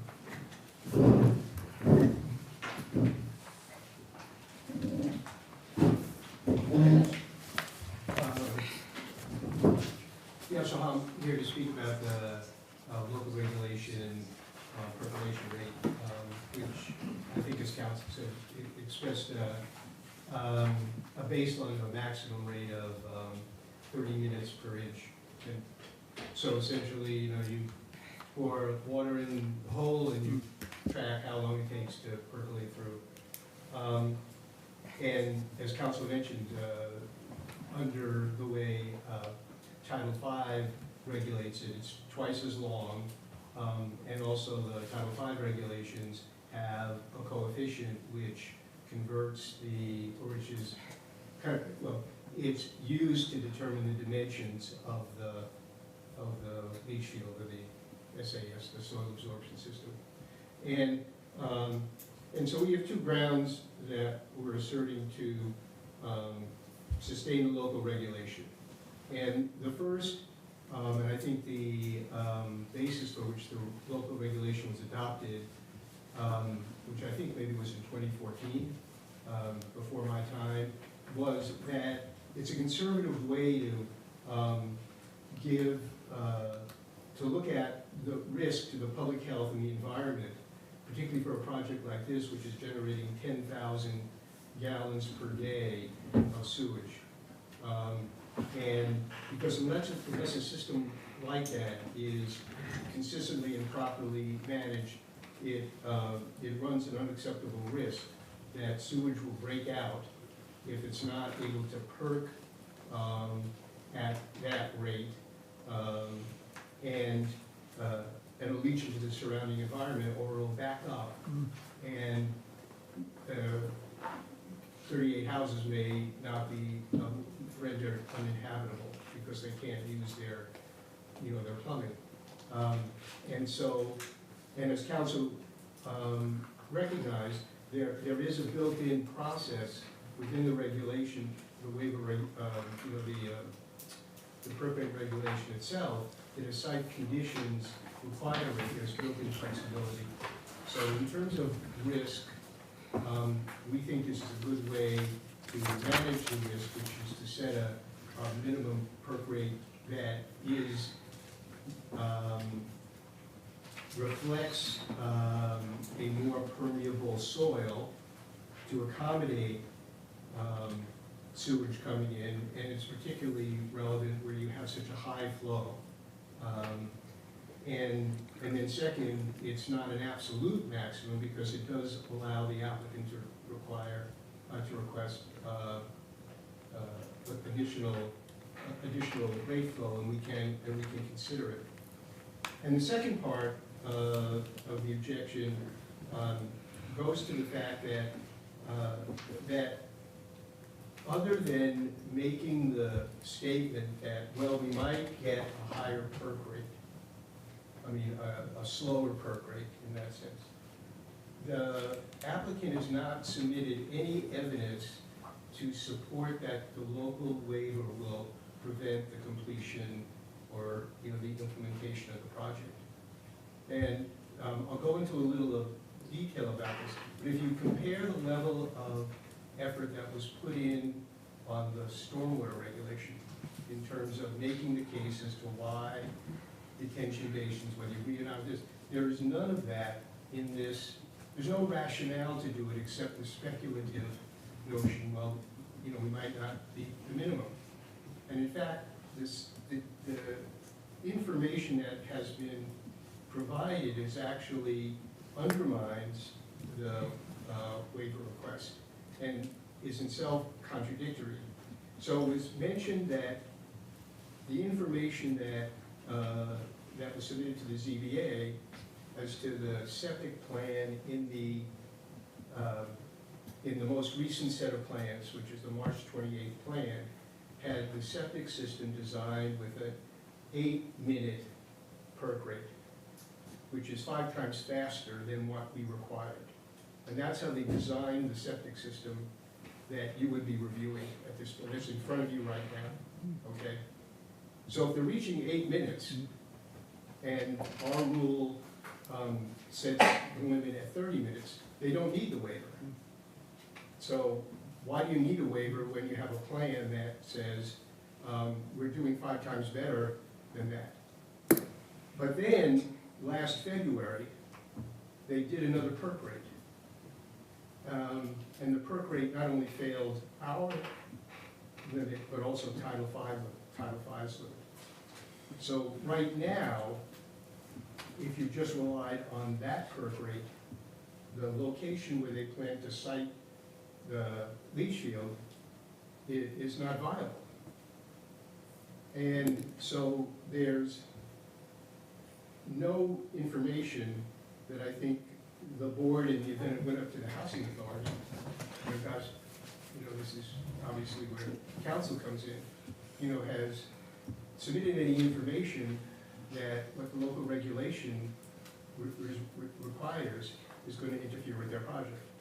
Because either that site is not viable based on the information before you, or is functioning better than the waiver, than our regulation requires. And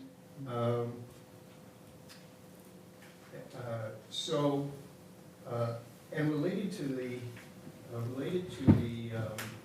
relationship between the site design and the perk rate,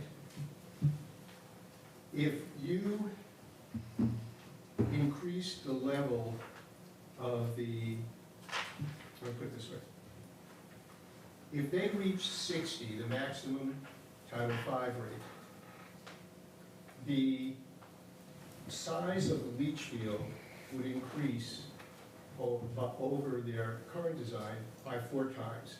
It's now basically 1/4 of an acre. It would be 4 times as big. And when I look at the site plan, there's no room for a leach field that's 4 times as big as what is in the design plans now. And so I think that the site constraints are going to need them to, I think, is much more consistent with a 30 maximum. So that's our case.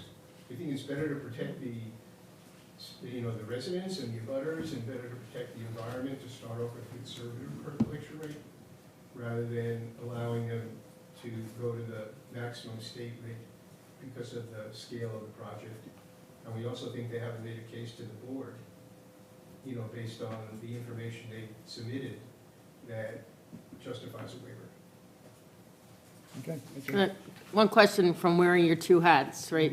So you're the Concon, and you're talking about stormwater, and then you're the Board of Health, so you're talking about septic. In one instance, in the stormwater, they're saying that the soils can't infiltrate just regular old water. And the next, and on the flip side, they're saying they're going to be able to infiltrate sewage water at a very fast rate. Do you find that conflicting at all? Well,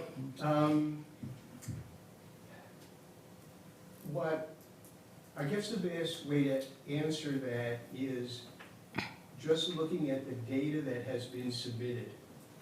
And I think that, and this reflects a comment earlier, which it appeared to me, not as an expert, that the soil across the site, based on these test pits, is fairly consistent. It's mostly these sea soils with loamy sand and sandy loam, both in the perk tests that were done for the for the leach field, and also for the. But one thing that has happened that has started with the there was a second sampling or test pits that were done on the leach field, but no percolation rate was done. But they did measure the groundwater height, and the groundwater. It's pretty high. It was very high. When you look at you kind of have to blow up the plan. But when you look at the difference, I think there was maybe a 3 or 4 foot increase in the groundwater, or evidence of the groundwater, between the test that was done in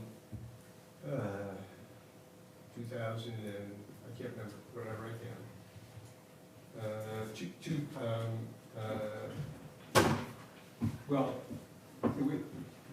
Anyway, it had risen between 2022, so the next to last test was 2022, and the groundwater had risen from the 2004 test.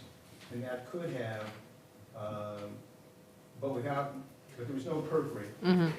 Now they have a 2025 test, more or less on the same soils, and it failed, Because miserably. because the groundwater is so high. So it could So have it's just gonna been, bring- seasonal groundwater, or I'm not an expert enough to know. But that perk test was done in February with snow on the ground. And generally, a contractor's gonna try to make perk tests for this instance, probably in August or Right. September. Right, right. Well, it was troubling to me in a way that, that even though the perk rate was, the last perk rate was done in February 25, the site plan that they submitted for your review referred to the 2004 perk rate. So I don't really know how that happened, but I was just saying, compared to the, I guess if I was in your position and I had to make a decision, I'd like to actually see more of what the perk rate is. But right now, if you have to make a decision, you'd have to decide that it's not that it can't meet either the state or the local standard. I don't really know what you do with that from, your position. But all I'm arguing for is that there is a burden on the local authority to make a case as to why it, to show, as to why the state standard doesn't apply. But I also think it's reasonable to require the applicant to kind of support the basic information as to why the local regulation, which is trying to meet a significant local concern, is going to be a problem. And I don't think they've done that, I guess is what I'm saying. I think there are only two pieces of information. Either it's gonna be a great site, and it's Or- gonna work like that. Or it's gonna be shitty. Or it's a flunk site. And I think just to come in and say, well, at some point in the future, we might get a higher rate higher than 30, you should waive the local regulation. I just don't think, and I don't know what the cases say, I just don't think that meets even a minimum burden on their part to make the case as to why a local regulation to minimize threat to public health and the environment should be overridden. Okay, thank you. My name is Chairman, before he leaves. Yeah. Well, you're up next anyway. Oh, I am, no, okay. But I had a question for him. Go ahead. If I may, Mr. Chairman, in the letter from the Board of Health, from the Director of Public Health, it says that there's been many requests to the applicant to come and meet the Board of Health to discuss their concerns. And it continues at the end to strongly recommend the applicant to go meet the Board of Health, but also in regards to septic system design and well locations, if you could provide the information in regards to the well locations that you have an Well, issue with? Yeah, I think that, what has, actually, I don't know the details of that.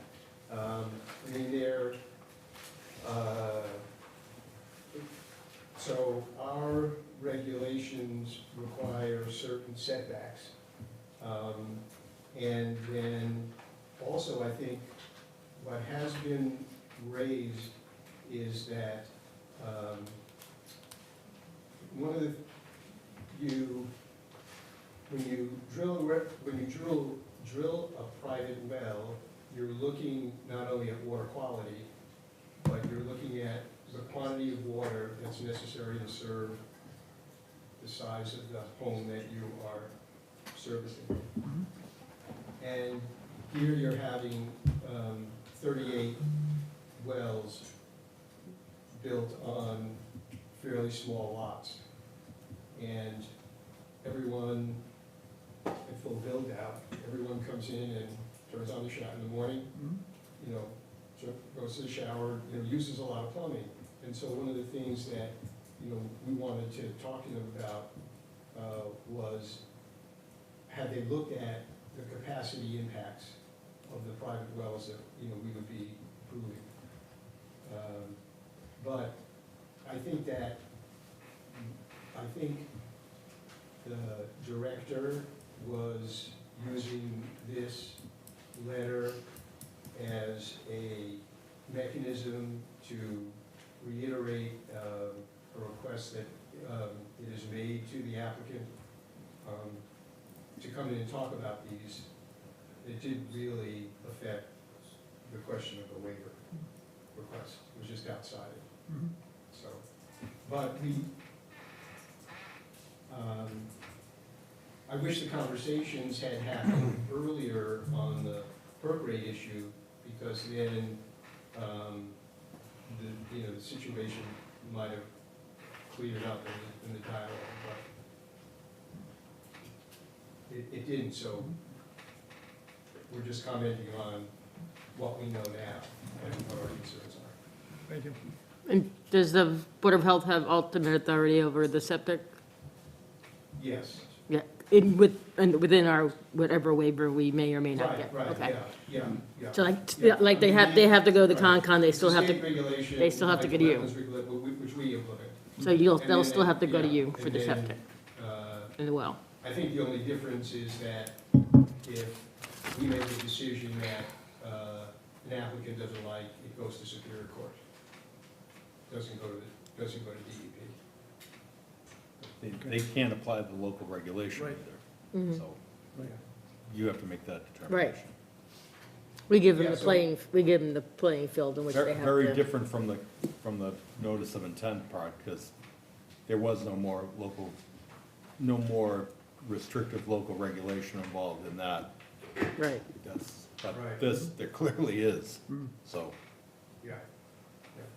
So, Phil, was there any thought or discussion about the D-Night system? He mentioned that. Yeah, so, when the first set of waiver requests came in, the applicant did request a waiver of a local regulation which requires D-night systems for new construction. And so in our response letter to that, we made an argument as to why we thought there was a local concern that overrode the request for the waiver. And I think probably most aware, we have a big nitrogen problem in the east branch of the river. The groundwater under this site eventually flows, I think, through Kirby Brook into the east branch of the Westport River, which is one of the highest nitrogen concentration subwatersheds. But, and our letter acknowledges, the letter that relates to the waiver acknowledges that their current design does incorporate denitrification for all the individual septic tanks. So it's a component of that. So, yeah, I think that's good news for everybody. We were very happy to see it. Because our local regulation is sort of quasi-state, because the state's sort of taking a little bit control of regulations on waterways, and they're testing those in the Cape, and they'll be here Oh, yeah, soon yeah, enough. exactly, So in yeah. reality, our local regulation isn't that local, really, we're just preparing for what's to come. Yeah, well, it was, from, you might say from a preparation point of view. Because we can avoid them, Yeah, said they can avoid eventually them we're coming gonna in. come back to eventually we're going to come back to to the South Coast communities, and if they're, and everybody who doesn't, individual owners who don't have septic system with denitrification are going to have to upgrade. Right, so instead of having them forced to do it, we're trying to So- prevent that. So I think, Yeah. in that respect, the waiver would have been, denying the waiver, I think, would have been Yeah. not as, Yeah, but fortunately, that's. We don't have to, one of the yeah. Put to rest, so I'm Yeah. happy with that. Yeah, Okay, thank thanks you. for your time.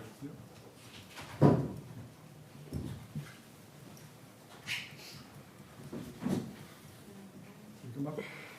You want yes, no, okay. Sorry. I didn't know it was showtime.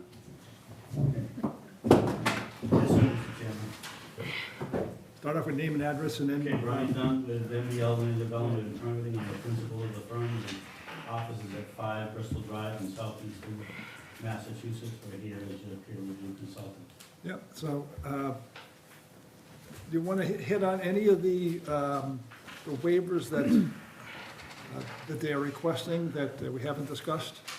A few things, and then I'd like to reserve the right to look at the edited version. It's going to be looked at, and then also as a point of order, I don't know if you can put on record this evening the letters from the Board of Health and from the Conservation Commission. I don't remember hearing that part, so that might be something that you and George want to discuss. To put those letters on record. Well, all the stuff that goes to Maria's are all ongoing record. Okay, perfect. Correct, Maria? Sorry about that. Those are all dates. The mic wasn't on. The first part of the letter, and I think Chris talked about it in the beginning, the second paragraph, is really wording that says if they forgot something in the waiver list, that the plans are to be followed, pretty much. And anything that's conflicting or needed approval would be needed, would be pushed back to just looking at the plans. So if they forgot something, they're going to refer back to the plans. So I think that we want to look at the wording of that front letter to see if that's going They're to... asking to waive a lot of things in the plans, so then there's not gonna be anything on the plans. I wouldn't do it that way anyway, I do the reverse. Yeah. So if it's not specifically granted in the waiver request, to the extent it's inconsistent on the plan, the decision Rules, controls, not the yeah. Procedural stuff is, we really don't have any issue with that. I think that, based on other projects that we've been involved in, probably the section 3B, 3H, definitive plan, form, and contents, which is an accurate topography on the ground. It is my understanding that it's information on the plans that was taken from the previous engineer. Which one are you looking at again? Select the second page. 3B, 3H, definitive plan, form, and contents. Okay. One is the topography. It's my understanding that some of the topography has come from LiDAR data, which is from satellite imagery. And I can attest that some of that topography can be off as much as 9 to 2 feet. Also, they mixed in with the plan contents the issues of the lot layout. I think that in our letter, we discussed that all the lotting plans should have bearings and distances on the lots and stamped by a PLS. The other section, section 3B, 3M, definitive plan, form, and contents again. It actually is, the waiver request is talking about the applicability about vertical curves and profiles and elevations, which was discussed at length earlier this evening. But the section itself talks about the test pits that are required, certain regulations, Article 9, Article 11, minimum requirements of disposal and sanitary sewer, so on and so forth. So I think that, like you said, Mr. Chairman, you're not giving blanket waivers. So I think that this, if they're going to ask for this waiver, it needs to be dissected more and have them detail the reasoning behind the request for that waiver. I think we discussed the percolation testing at length, and I think we know where the Board of Health stands on that, as well as the regulations. And then, I'm just flipping through the pages quickly.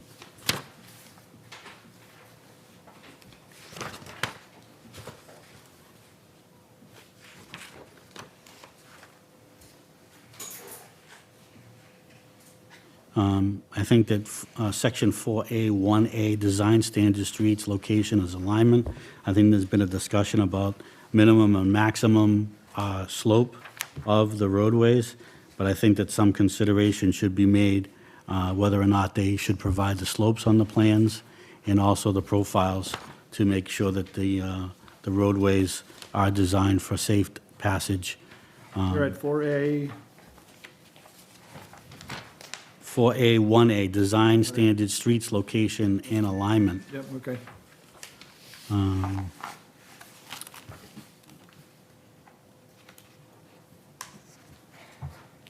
There's a section on centerline radii, but I'm not too sure we have a plan that shows what the minimum radii is.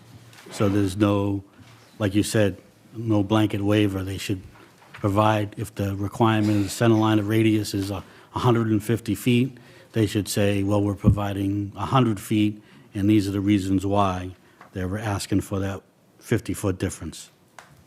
That's Section 4A1G. Mr. Chairman, we can delete that waiver request. We don't need it. The road's not that tight of a curve at any location. So you don't need 4-1AG. Correct. That defines like how tight a curve can be. But we can do our job and just reject it. No, The other one is, I know we talked about this too, and I think Chris also spoke about this, is Section 4A 1.1, design standards of streets, locations, and alignment. I know we have a letter from the fire department, but I know that in our earlier review in front of this board, we also asked for a fire truck turning radius to be shown on the plans. Their response letter said that they had provided that plan, but that plan has never been provided to this board.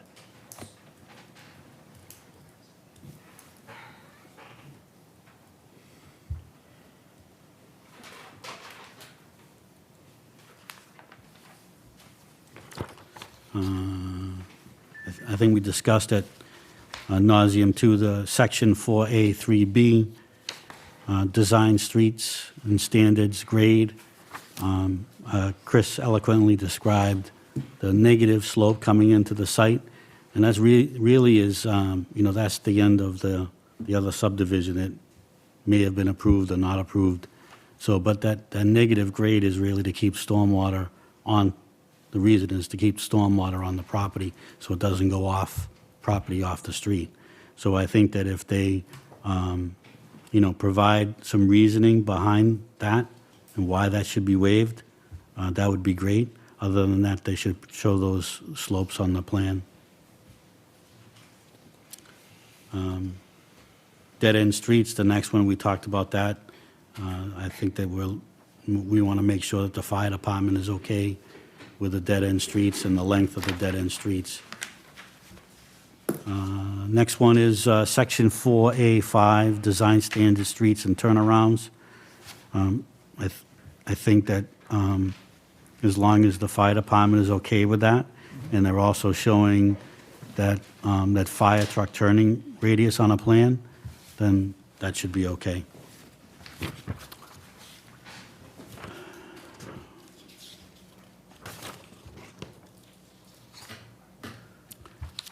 The other one is highlighted in yellow, Section 5D2, requirements, improvements, design requirements, standard 11, volume control. I think we heard from the member of the Board of Health and the member of the Conservation Commission at length about this. So I think that knowing the soils out there and knowing that what the volume control could offer, that there would be a benefit for the volume of stormwater to be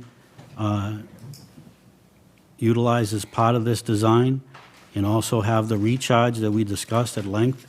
I know there's a back and forth about the soils. I think that that's been put to, beaten up a lot. I'm not talking about that right now, but I'm saying that if they looked at the recharge itself, I'm thinking that they could possibly meet this volume regulation if they looked at the recharge. But the applicant's engineers are saying that they don't want to do that. So I'm thinking that if they looked at recharge, they possibly could meet this standard of volume as part of that requirement.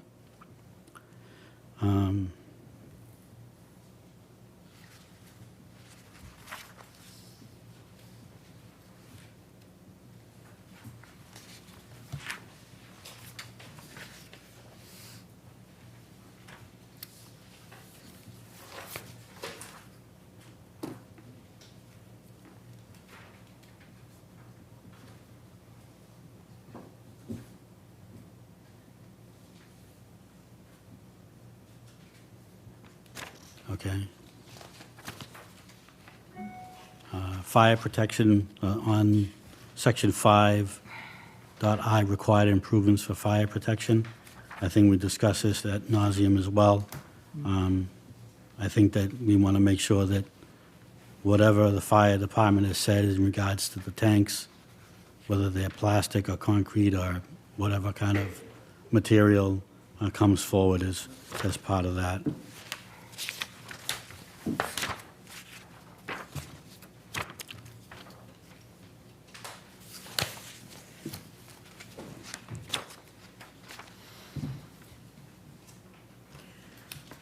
But could you And I, Could you speak a little bit before you go to the next highlighted one of the setbacks, yard or setback requirements? Just explain, which section is that, if I may, Constance? section 7.7.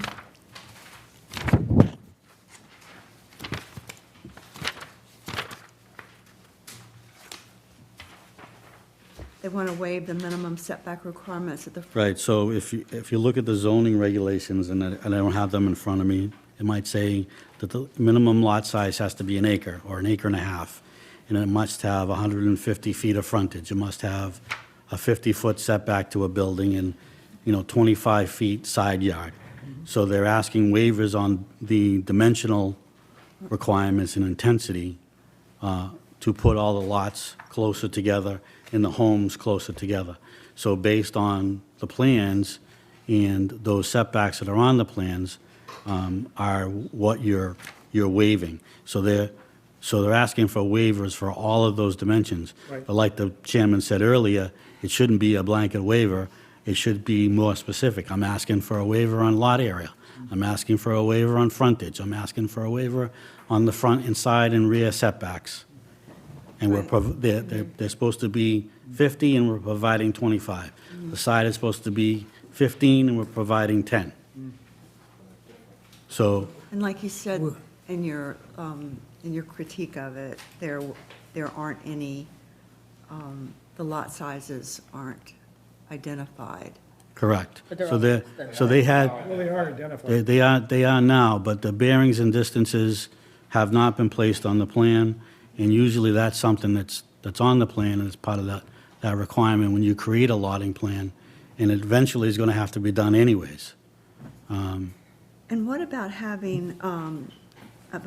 waiving the minimum setback for the rear of the residential lots? Does that mean that they'll be able to be closer to existing, to abutters? Ours is pretty close, it's 6 feet anyway, Yeah. so it doesn't, ours is. Yeah, so they could put the homes closer to, if they wanted to, closer to the other subdivision to the west, if they wanted to. Yeah, with that waiver. So, but like I said, what Mr. Chairman said is he doesn't want to do blanket waiver. It should be more specific. Lot so-and-so is getting a waiver of frontage, front setback, side setbacks, but not a rear setback, so on and so forth. So it should be more specific. And to what degree, what feet, Right. what specifically they're having, because then when the building inspector looks at it on the final plans, he or she has to be able to determine what was allowed, because they'll check for compliance with your conditions. So you Right. need actual but I feet, think- like, but we're gonna waive front setback of 15 feet to allow 10 feet, or Right, but whatever it is. I'm sorry, I don't want to cut you off. We done? No, that's it. Okay. I don't think, though, that we have to do it by lot. No. We can do it by the division, saying, at no point will the front be less than 15 feet rather than 25, or the back less than, You just want the so some of building- them could be 6, some of them could be 10, could be 15, as long as they're all at least 6. Yeah, well, Right. 6 is our rear lots, yeah. Yeah, you want the building inspector to be able to look at the front. Look at it and say, okay, you meet this. Yeah. Right. And the same thing with lot sizes. There shall be no smaller than 9,000 square feet, if that's the smallest one. Okay. Yes. It's not likely we're gonna have a problem with the Grand Pine Way, because we only require 6 feet. I doubt they'll be trying to get that closer. 25 from the front, Yeah. 6 from the back, I didn't realize it was only. Yeah, but there's a difference between 6 feet and no feet, and no Yeah. feet. Right. 6 inches. Okay, wait a minute. Well, if they tried to do that, yeah. So, Mr. Chairman, we actually do call out, it's on sheet 10 of 27, building envelopes. So this is another one where we can. Well, you know, that's one of the things I want to talk about after our consultant here gets done, how we can proceed. And one of those things is rather than just say waive it, just saying, take the information that you already know and stick it in here, that, you know, the back setback will be no less than 6 feet, and the Right. sides will be no less than 10, and Right. whatever. That's kind of like what we're saying, is just But- have it be a little bit more Right. detailed, that's Yes. all. We can carry it over from the plan to the waiver list. Does that answer your question, Constance? Yes, thank you. Okay, you're very, very welcome. The next one is the Board of Health, I think. The member for the Board of Health was pretty eloquent in regards to their comments on the perk rates and what's going on out there.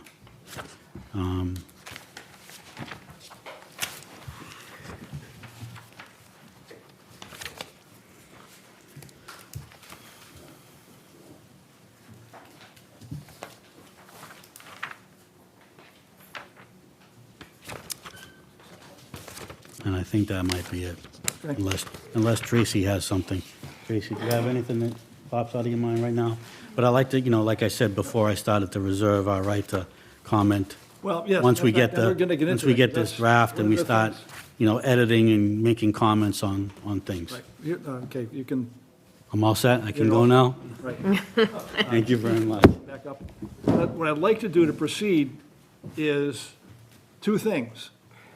One is, I'd like you to, I'd say clean this up, but expand this so that rather than, except for those things that are procedurally changing Right. documents or whatever, I mean, you're just waiving that. Right. For things you're not necessarily waiving, you're adjusting, I'd like to know what the adjustment is. Sure. Because waiving just says, all bets are off, you can do whatever you want, and that's not really what you're doing, instead of, Right. instead of X, you're doing Y. Yep. So, and I would like to see that, so that, on this, step one, and then step two, I don't want to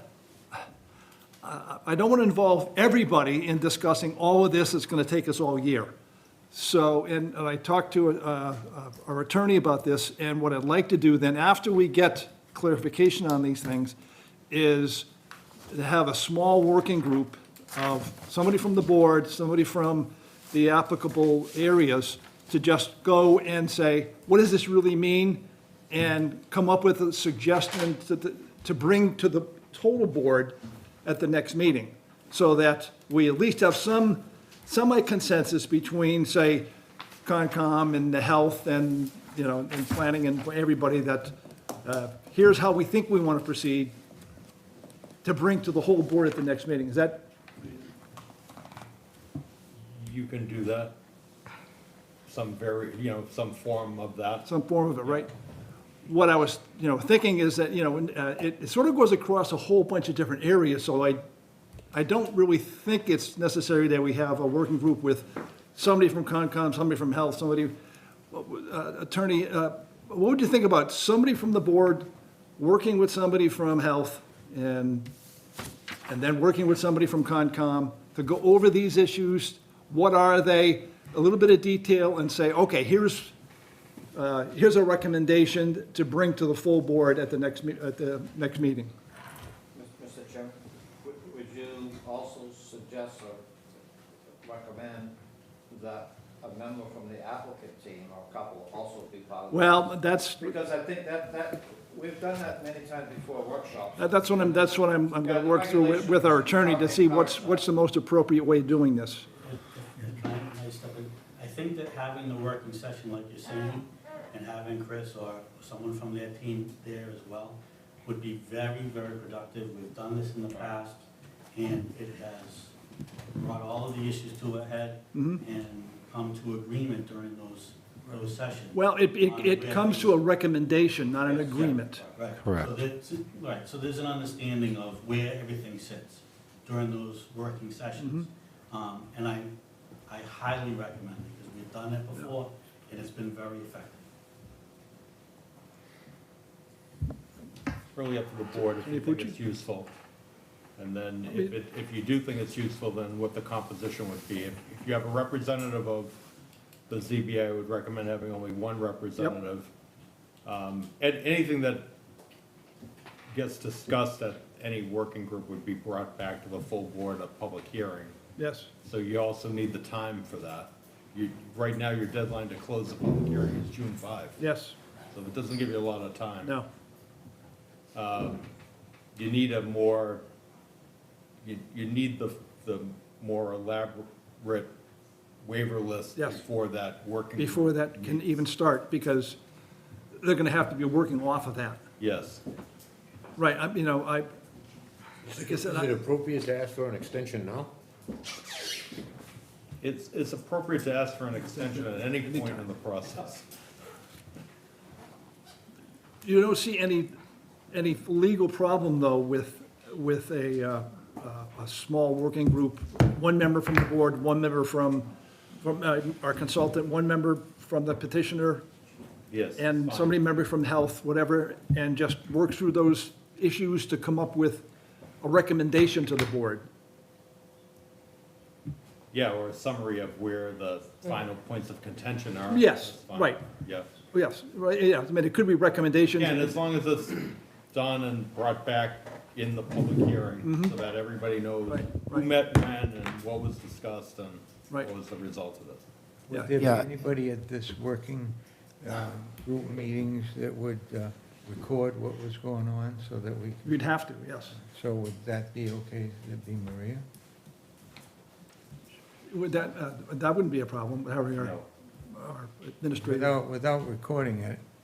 Just sometimes notes, things get right. lost. So, Mr. Chairman, I can volunteer. I mean, we all want to get this right, and, I think it serves everybody to make sure that the waivers are accurate and that ultimately a permit is accurate as well. And part of this exercise, I don't know if town council has a form draft permit, because some of these waivers that we're requesting, even though we'll identify in that last column the standard, oftentimes there's a condition that references the standard as well in the permit, for instance, the bonding requirement. So I think what I was suggesting is, I don't think I think we could offer the board another month if, the board needs additional time to schedule this working session and then have one more hearing before the deadline, where we're definitely working to narrow issues. We're not spinning our wheels. I think we're all trying to make sure we address everything and make sure nothing's missed. So, I don't see any reason to not extend the deadline to the end of June. Okay. To have a working session. We can work with town council and see where the board goes with their form permit, suggest some conditions, and then come back to another hearing. The member that participates in the working session can present, and we can resolve everything at that hearing, and then hopefully be ready to move forward. How long will it take you to update your waivers? So I'll work all Memorial Day weekend, and, Good. What we like to hear, right, so. billing your client at 2X rate. Right. So, no, not at all. So, I don't see any reason we can't have this back to the board by the middle of next week. I mean, we can move quickly by like Wednesday of next week, so 1 week. All right, call it the end of next week. And then, so, my calendar.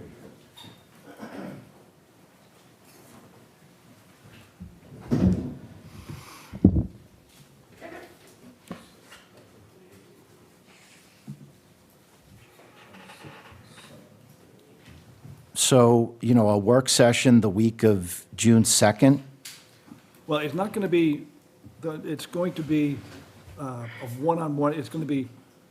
Correct. It may just be a Zoom meeting, I mean, it's not a, It could be. I think meeting in person is really beneficial. it's not going to be over the phone, right? No, Right, it's to gonna be- get, you know, the plans out and. Yes, And you can do this as an advertised, like, I don't know how town council proposes to do it. No, I'm not gonna do it advertised. It's not, it's Right. not a It's a- subcommittee, it's nope, just it's, a work. and It's just a working only group. one member of the ZBA, and. Right, there's not a, yeah. Right. So, And it's not going to be even like, I don't envision it, although it certainly could be, that it's one meeting with somebody from health, somebody from, you know, it like could be a meeting just with the health and whatever, and then another meeting with Concom and, All together. well, I mean, if, well, but I mean, if somebody from the petitioner, but trying to schedule everybody, say, somebody from health, somebody from Concom, somebody from the, you know, whatever, all to be all at the same time might, Is the- that may not, We found that to be most productive. Right. I mean, we have- We've been involved We've in- done it, yeah, if we've done it a that, you bunch know, of I times. mean, if it all works out, that's fine, because that's, There might be some people that we might agree to disagree. Oh, yes. But we can. It's We not- at least- We found it to be most. you know why you're disagreeing. Yeah, we found it to be most productive to have Mm-hmm. as many people from different town Mm-hmm. boards attend. We've had meetings where there've been 10, 12 people. We've had the fire department's been there, the Yep. Board of Health. depending on the issues, and I think the issues we're narrowing here are identifiable. I mean, we have a gentleman who's already volunteered his time. I missed your name. Mr. Weinberg, I mean, you know, did you just volunteer? Well, I would, Right. He would, but he's on vacation all month of June. What I'd like to lean on Attorney Pucci for is giving us a top level of those that are mostly administrative in nature, that we don't really need to bring to this working group. And we can identify that. I mean, I can send do a draft, another updated draft. When I send it on Wednesday, I'll really Those highlight. that are documentation related, you know, Mr. Chairman, as a result of this meeting, we kind of know what the hot buttons are Right. so far, yes, okay. So, and what we need to do. so this can't happen by June 5th, which is the end of this, which is our current deadline, unless you suggest a continuation, Yeah, and, extension. He did to the end of the. right, and I don't have any problem, and, you know, I consulted with the applicant, and, you know, I think it makes sense to take advantage of this working session and push the deadline for a decision to the end of June. So it depends on when the board's next hearing is. We don't have anything, we have something pending but not scheduled, right, at the end of June? No, we left some open. No, we don't have it. Oh, July 9th. I put it into July because I figured if you Okay. wanted to meet with them throughout June. Okay. So the So if 25th? If we met with the group around the 6th, 7th, 8th of June, That's well, the 7th is a Saturday, so that's, okay, so 5th or the following Monday? I guess, yeah, I mean, we can figure out what's available for that, but I think as far as the deadline, it would be when is the board's next available hearing date? Well, they meet just for us. We meet just for you guys. So when are you available? We don't have a schedule. We're an appeal, so it's. We do have to make sure everybody shows up and, you know, no Make sure vacations. that everybody's scheduled. So, So you're looking at the 25th of June?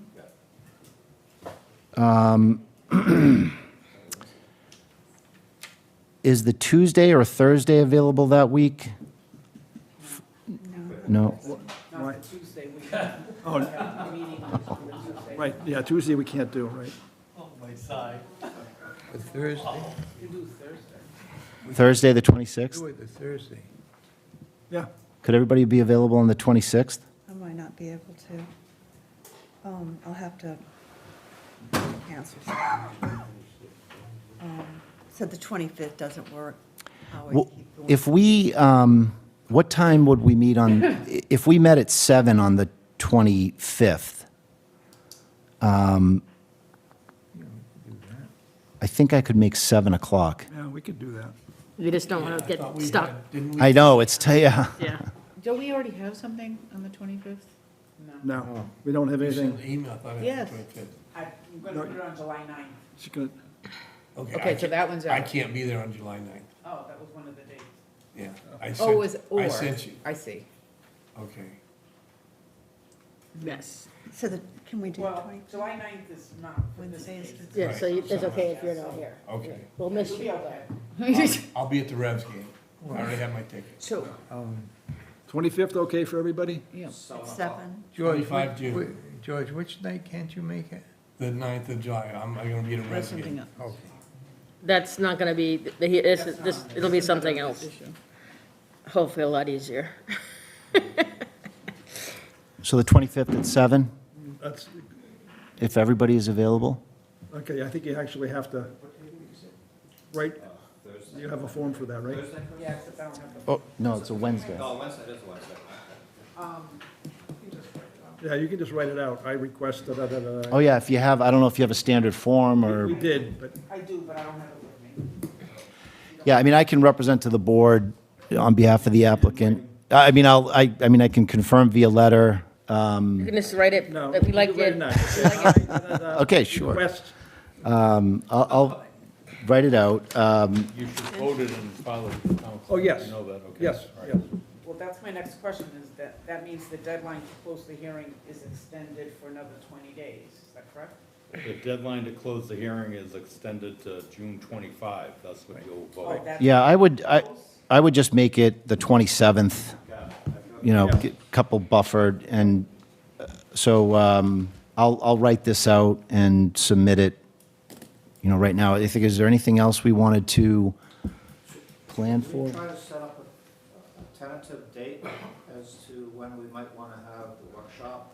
And see who might be available and see if that date needs to be adjusted? Just give somebody We some can do that, but notice. we don't have to do that at this, in this forum. No, but I would suggest that the board send out a letter. Oh, yes. Well, there won't be a letter. We will contact each of the commissions and obviously check with, obviously, you Well, I and mean, the I'd consultant. narrow that, Roger. I mean, Oh, your yes. fire department has things to deal with. They don't have to sit through a meeting with waivers. I mean, there are certain issues identified that are of importance. I recommend if the Mm-hmm. Board of Health guy can be there, peer reviewer, obviously, you can Yep. have counsel, applicant, a member of the board. You should designate that. We have to tonight. designate somebody here and somebody from You know, Concom. you don't want every department, No. you don't even want to ask every department head to do it. You may get Yep. a response that you don't really care for. So it should just be, The you know, the hot button issues with on this the- yeah. Concon and. and the purpose is not to work it out. The purpose is to identify the Identify. issue, and if the peer reviewer can come up with a proposed condition that he would recommend that the board deal with an issue with, great, that can be presented. If you need to hear from council about what the requirement is and what the reasons presented against it were, that's fine. But my point is, you're not there to issue the permit at this working Right. group. It's just to That's try to correct. work out the smaller issues and highlight and isolate the more important issues and bring it back to the board. Right, and hopefully we can narrow them down to a small subset that we can discuss as a board, Right, rather than 30 items. yes. And I would think it may be something the first week in June. Well, And you've got Phil here, and he's like a twofer. the week in nine- I was just gonna say that, I appreciate the comment, no, but, I would want the health director and the conservation agent to be there. Yeah. Because you're gonna get down into technical nitty-gritty Yep. or it might go in that direction. And I could, participate because of my, historical participation. But I think it'd be really helpful for them to be there. Yes. That'd be one thing. And I think, as kind of reflecting what the Board of Health tries to do, is that we create an agenda and there's some times on it for a particular case to come up. So if you were saying, well, this might be a 4-hour meeting to go through everything, I don't think the health director or the agent would want to know, what's my block of time to be there? And so that would be really helpful, because otherwise, you're gonna get pushed back. They got too many things to do to sit, Right. to wait for their turn. Maybe a block of, say they get Yeah. an hour or Here are two. the issues, okay, here's the priorities, or here's the time, or if you, now that the date is 6/7? No, we haven't set a date. No. 6/7's a Saturday, so that's definitely. Oh. No, like the week of, probably the week of June 9th or something. Yeah, because there's, you know, then I can, talk to Matt and talk to Chris, and they can plug that into their schedule and get back and say, this would be a good time for me that day. And give them time slots, but then maybe just say have them Yeah. available, like for a phone call, if something crosses, and we just need a confirmation. It also helps drive decision, Yeah. well, something else is coming up on the agenda at this time, so we have to wrap this piece up. It's helpful. So first, I'd like to see his update, and I'd like, Very nice handwriting. Attorney Pucci, I'd like to have you then look at it and say, don't worry about 1, 3, 6, 9, 12, and 42, so that we just don't look at those. And then the group will then work on, well, the working committee will then work on those other ones. Chris, did you say that the 25th you would be a little later? Start at 7 o'clock. 7? Okay, my question is, do we still want to post for 6:30? No, we can wait. It's at 7. You can't meet beforehand. Oh, great, okay.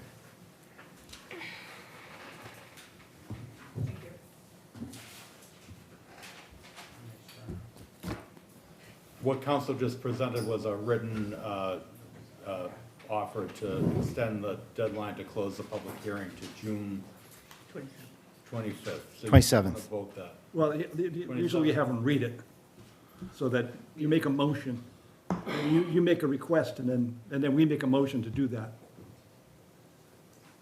You want to go ahead and read it? Sure. To the Westport ZBA, Westport Town Hall, dear Mr. Chairman, please accept this letter as confirmation on behalf of the applicant that the deadline to close the public hearing is hereby extended to June 27th. I request that the board accept this letter as the applicant's request to extend the hearing to June 27th. You signed and dated it? I didn't put a date on here, but I will.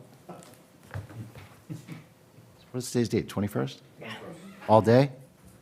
21st. Yep.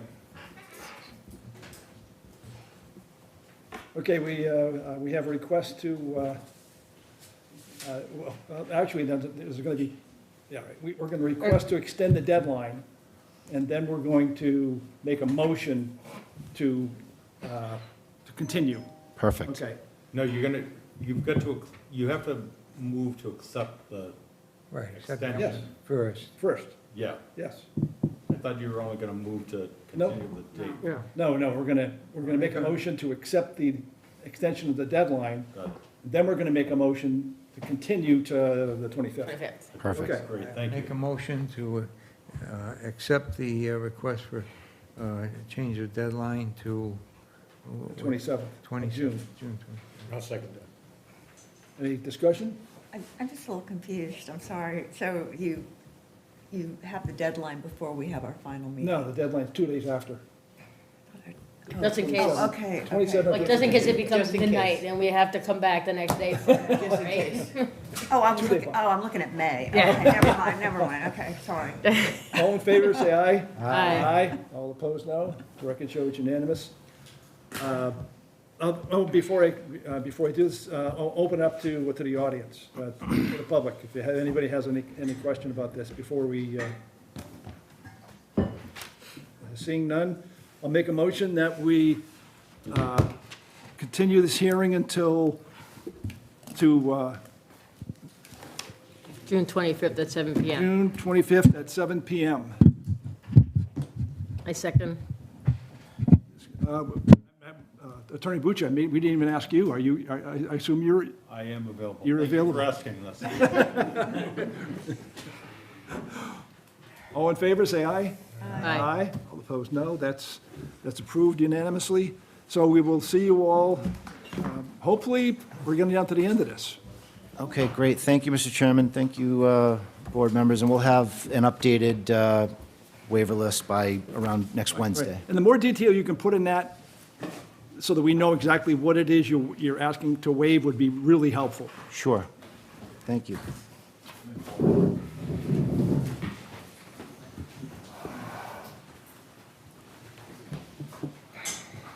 As always, thank you, Attorney Pucci, for, I mean, you've been an invaluable help here.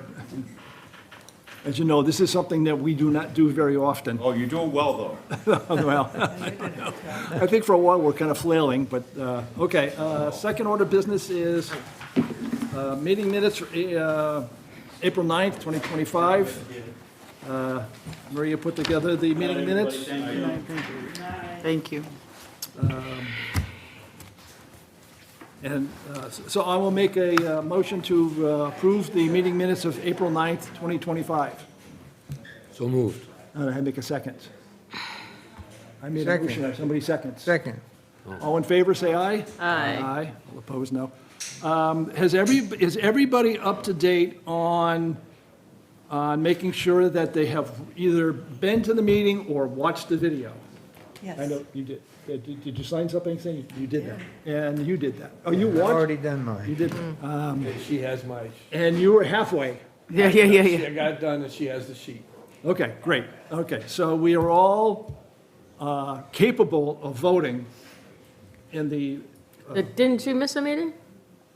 No. no, No, it was another meeting you was- missed, it wasn't this one. Oh, yeah. Okay, gotcha. No, I missed you a at couple of one other point. things. Well, I didn't come because. oh, we have to, yeah. we have to vote on who is going to be the representative in this working group. Well, I think.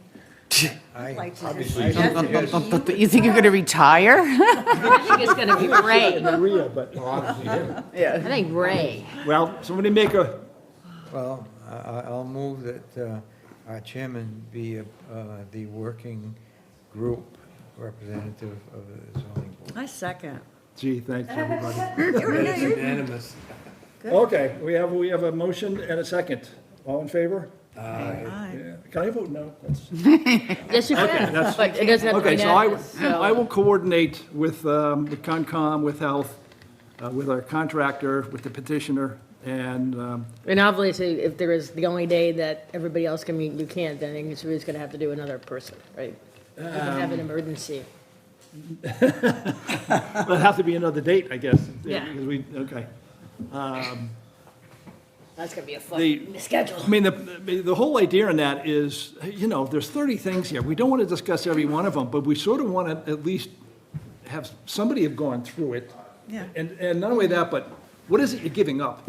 And from the contract, from the petitioner, what is it forcing them to do?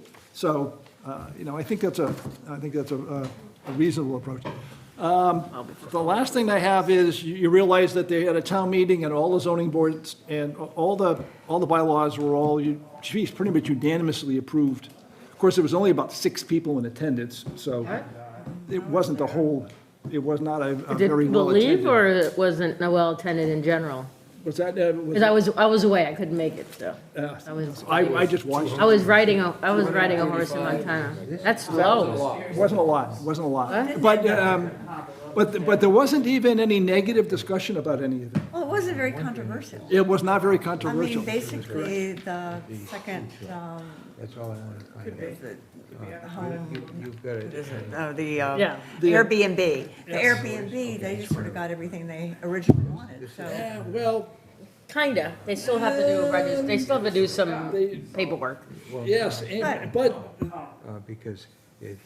the town now has the ability It's back to one. legally to With- take away the right to do If it, it's that one or not. Right? which they never had. Of course, they never had the right to do it in the first place, but now they have, there's a mechanism for it to go to the select board and have Yeah. neighbors come in and complain and make the a select decision board, about it, and not they to never us. had that before.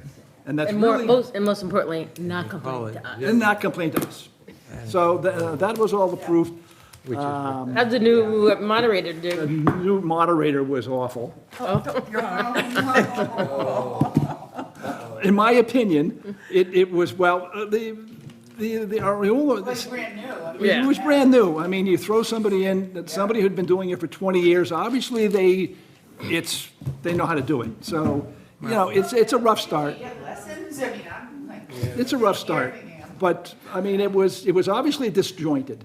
And, you know, hopefully over time, that will, you know, it will improve. And that's, you I know, think he was nervous. yes, First time. right.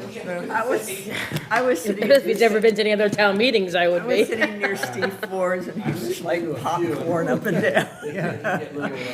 Okay, Nervous wreck. any other business? So, let me see, I gotta put it in, did we actually schedule the one for July 9th? I mean, you're actually, Yeah, I'm going to. I don't think I sent you an email, but I'm good. Okay. Because I think it's kind of miraculous.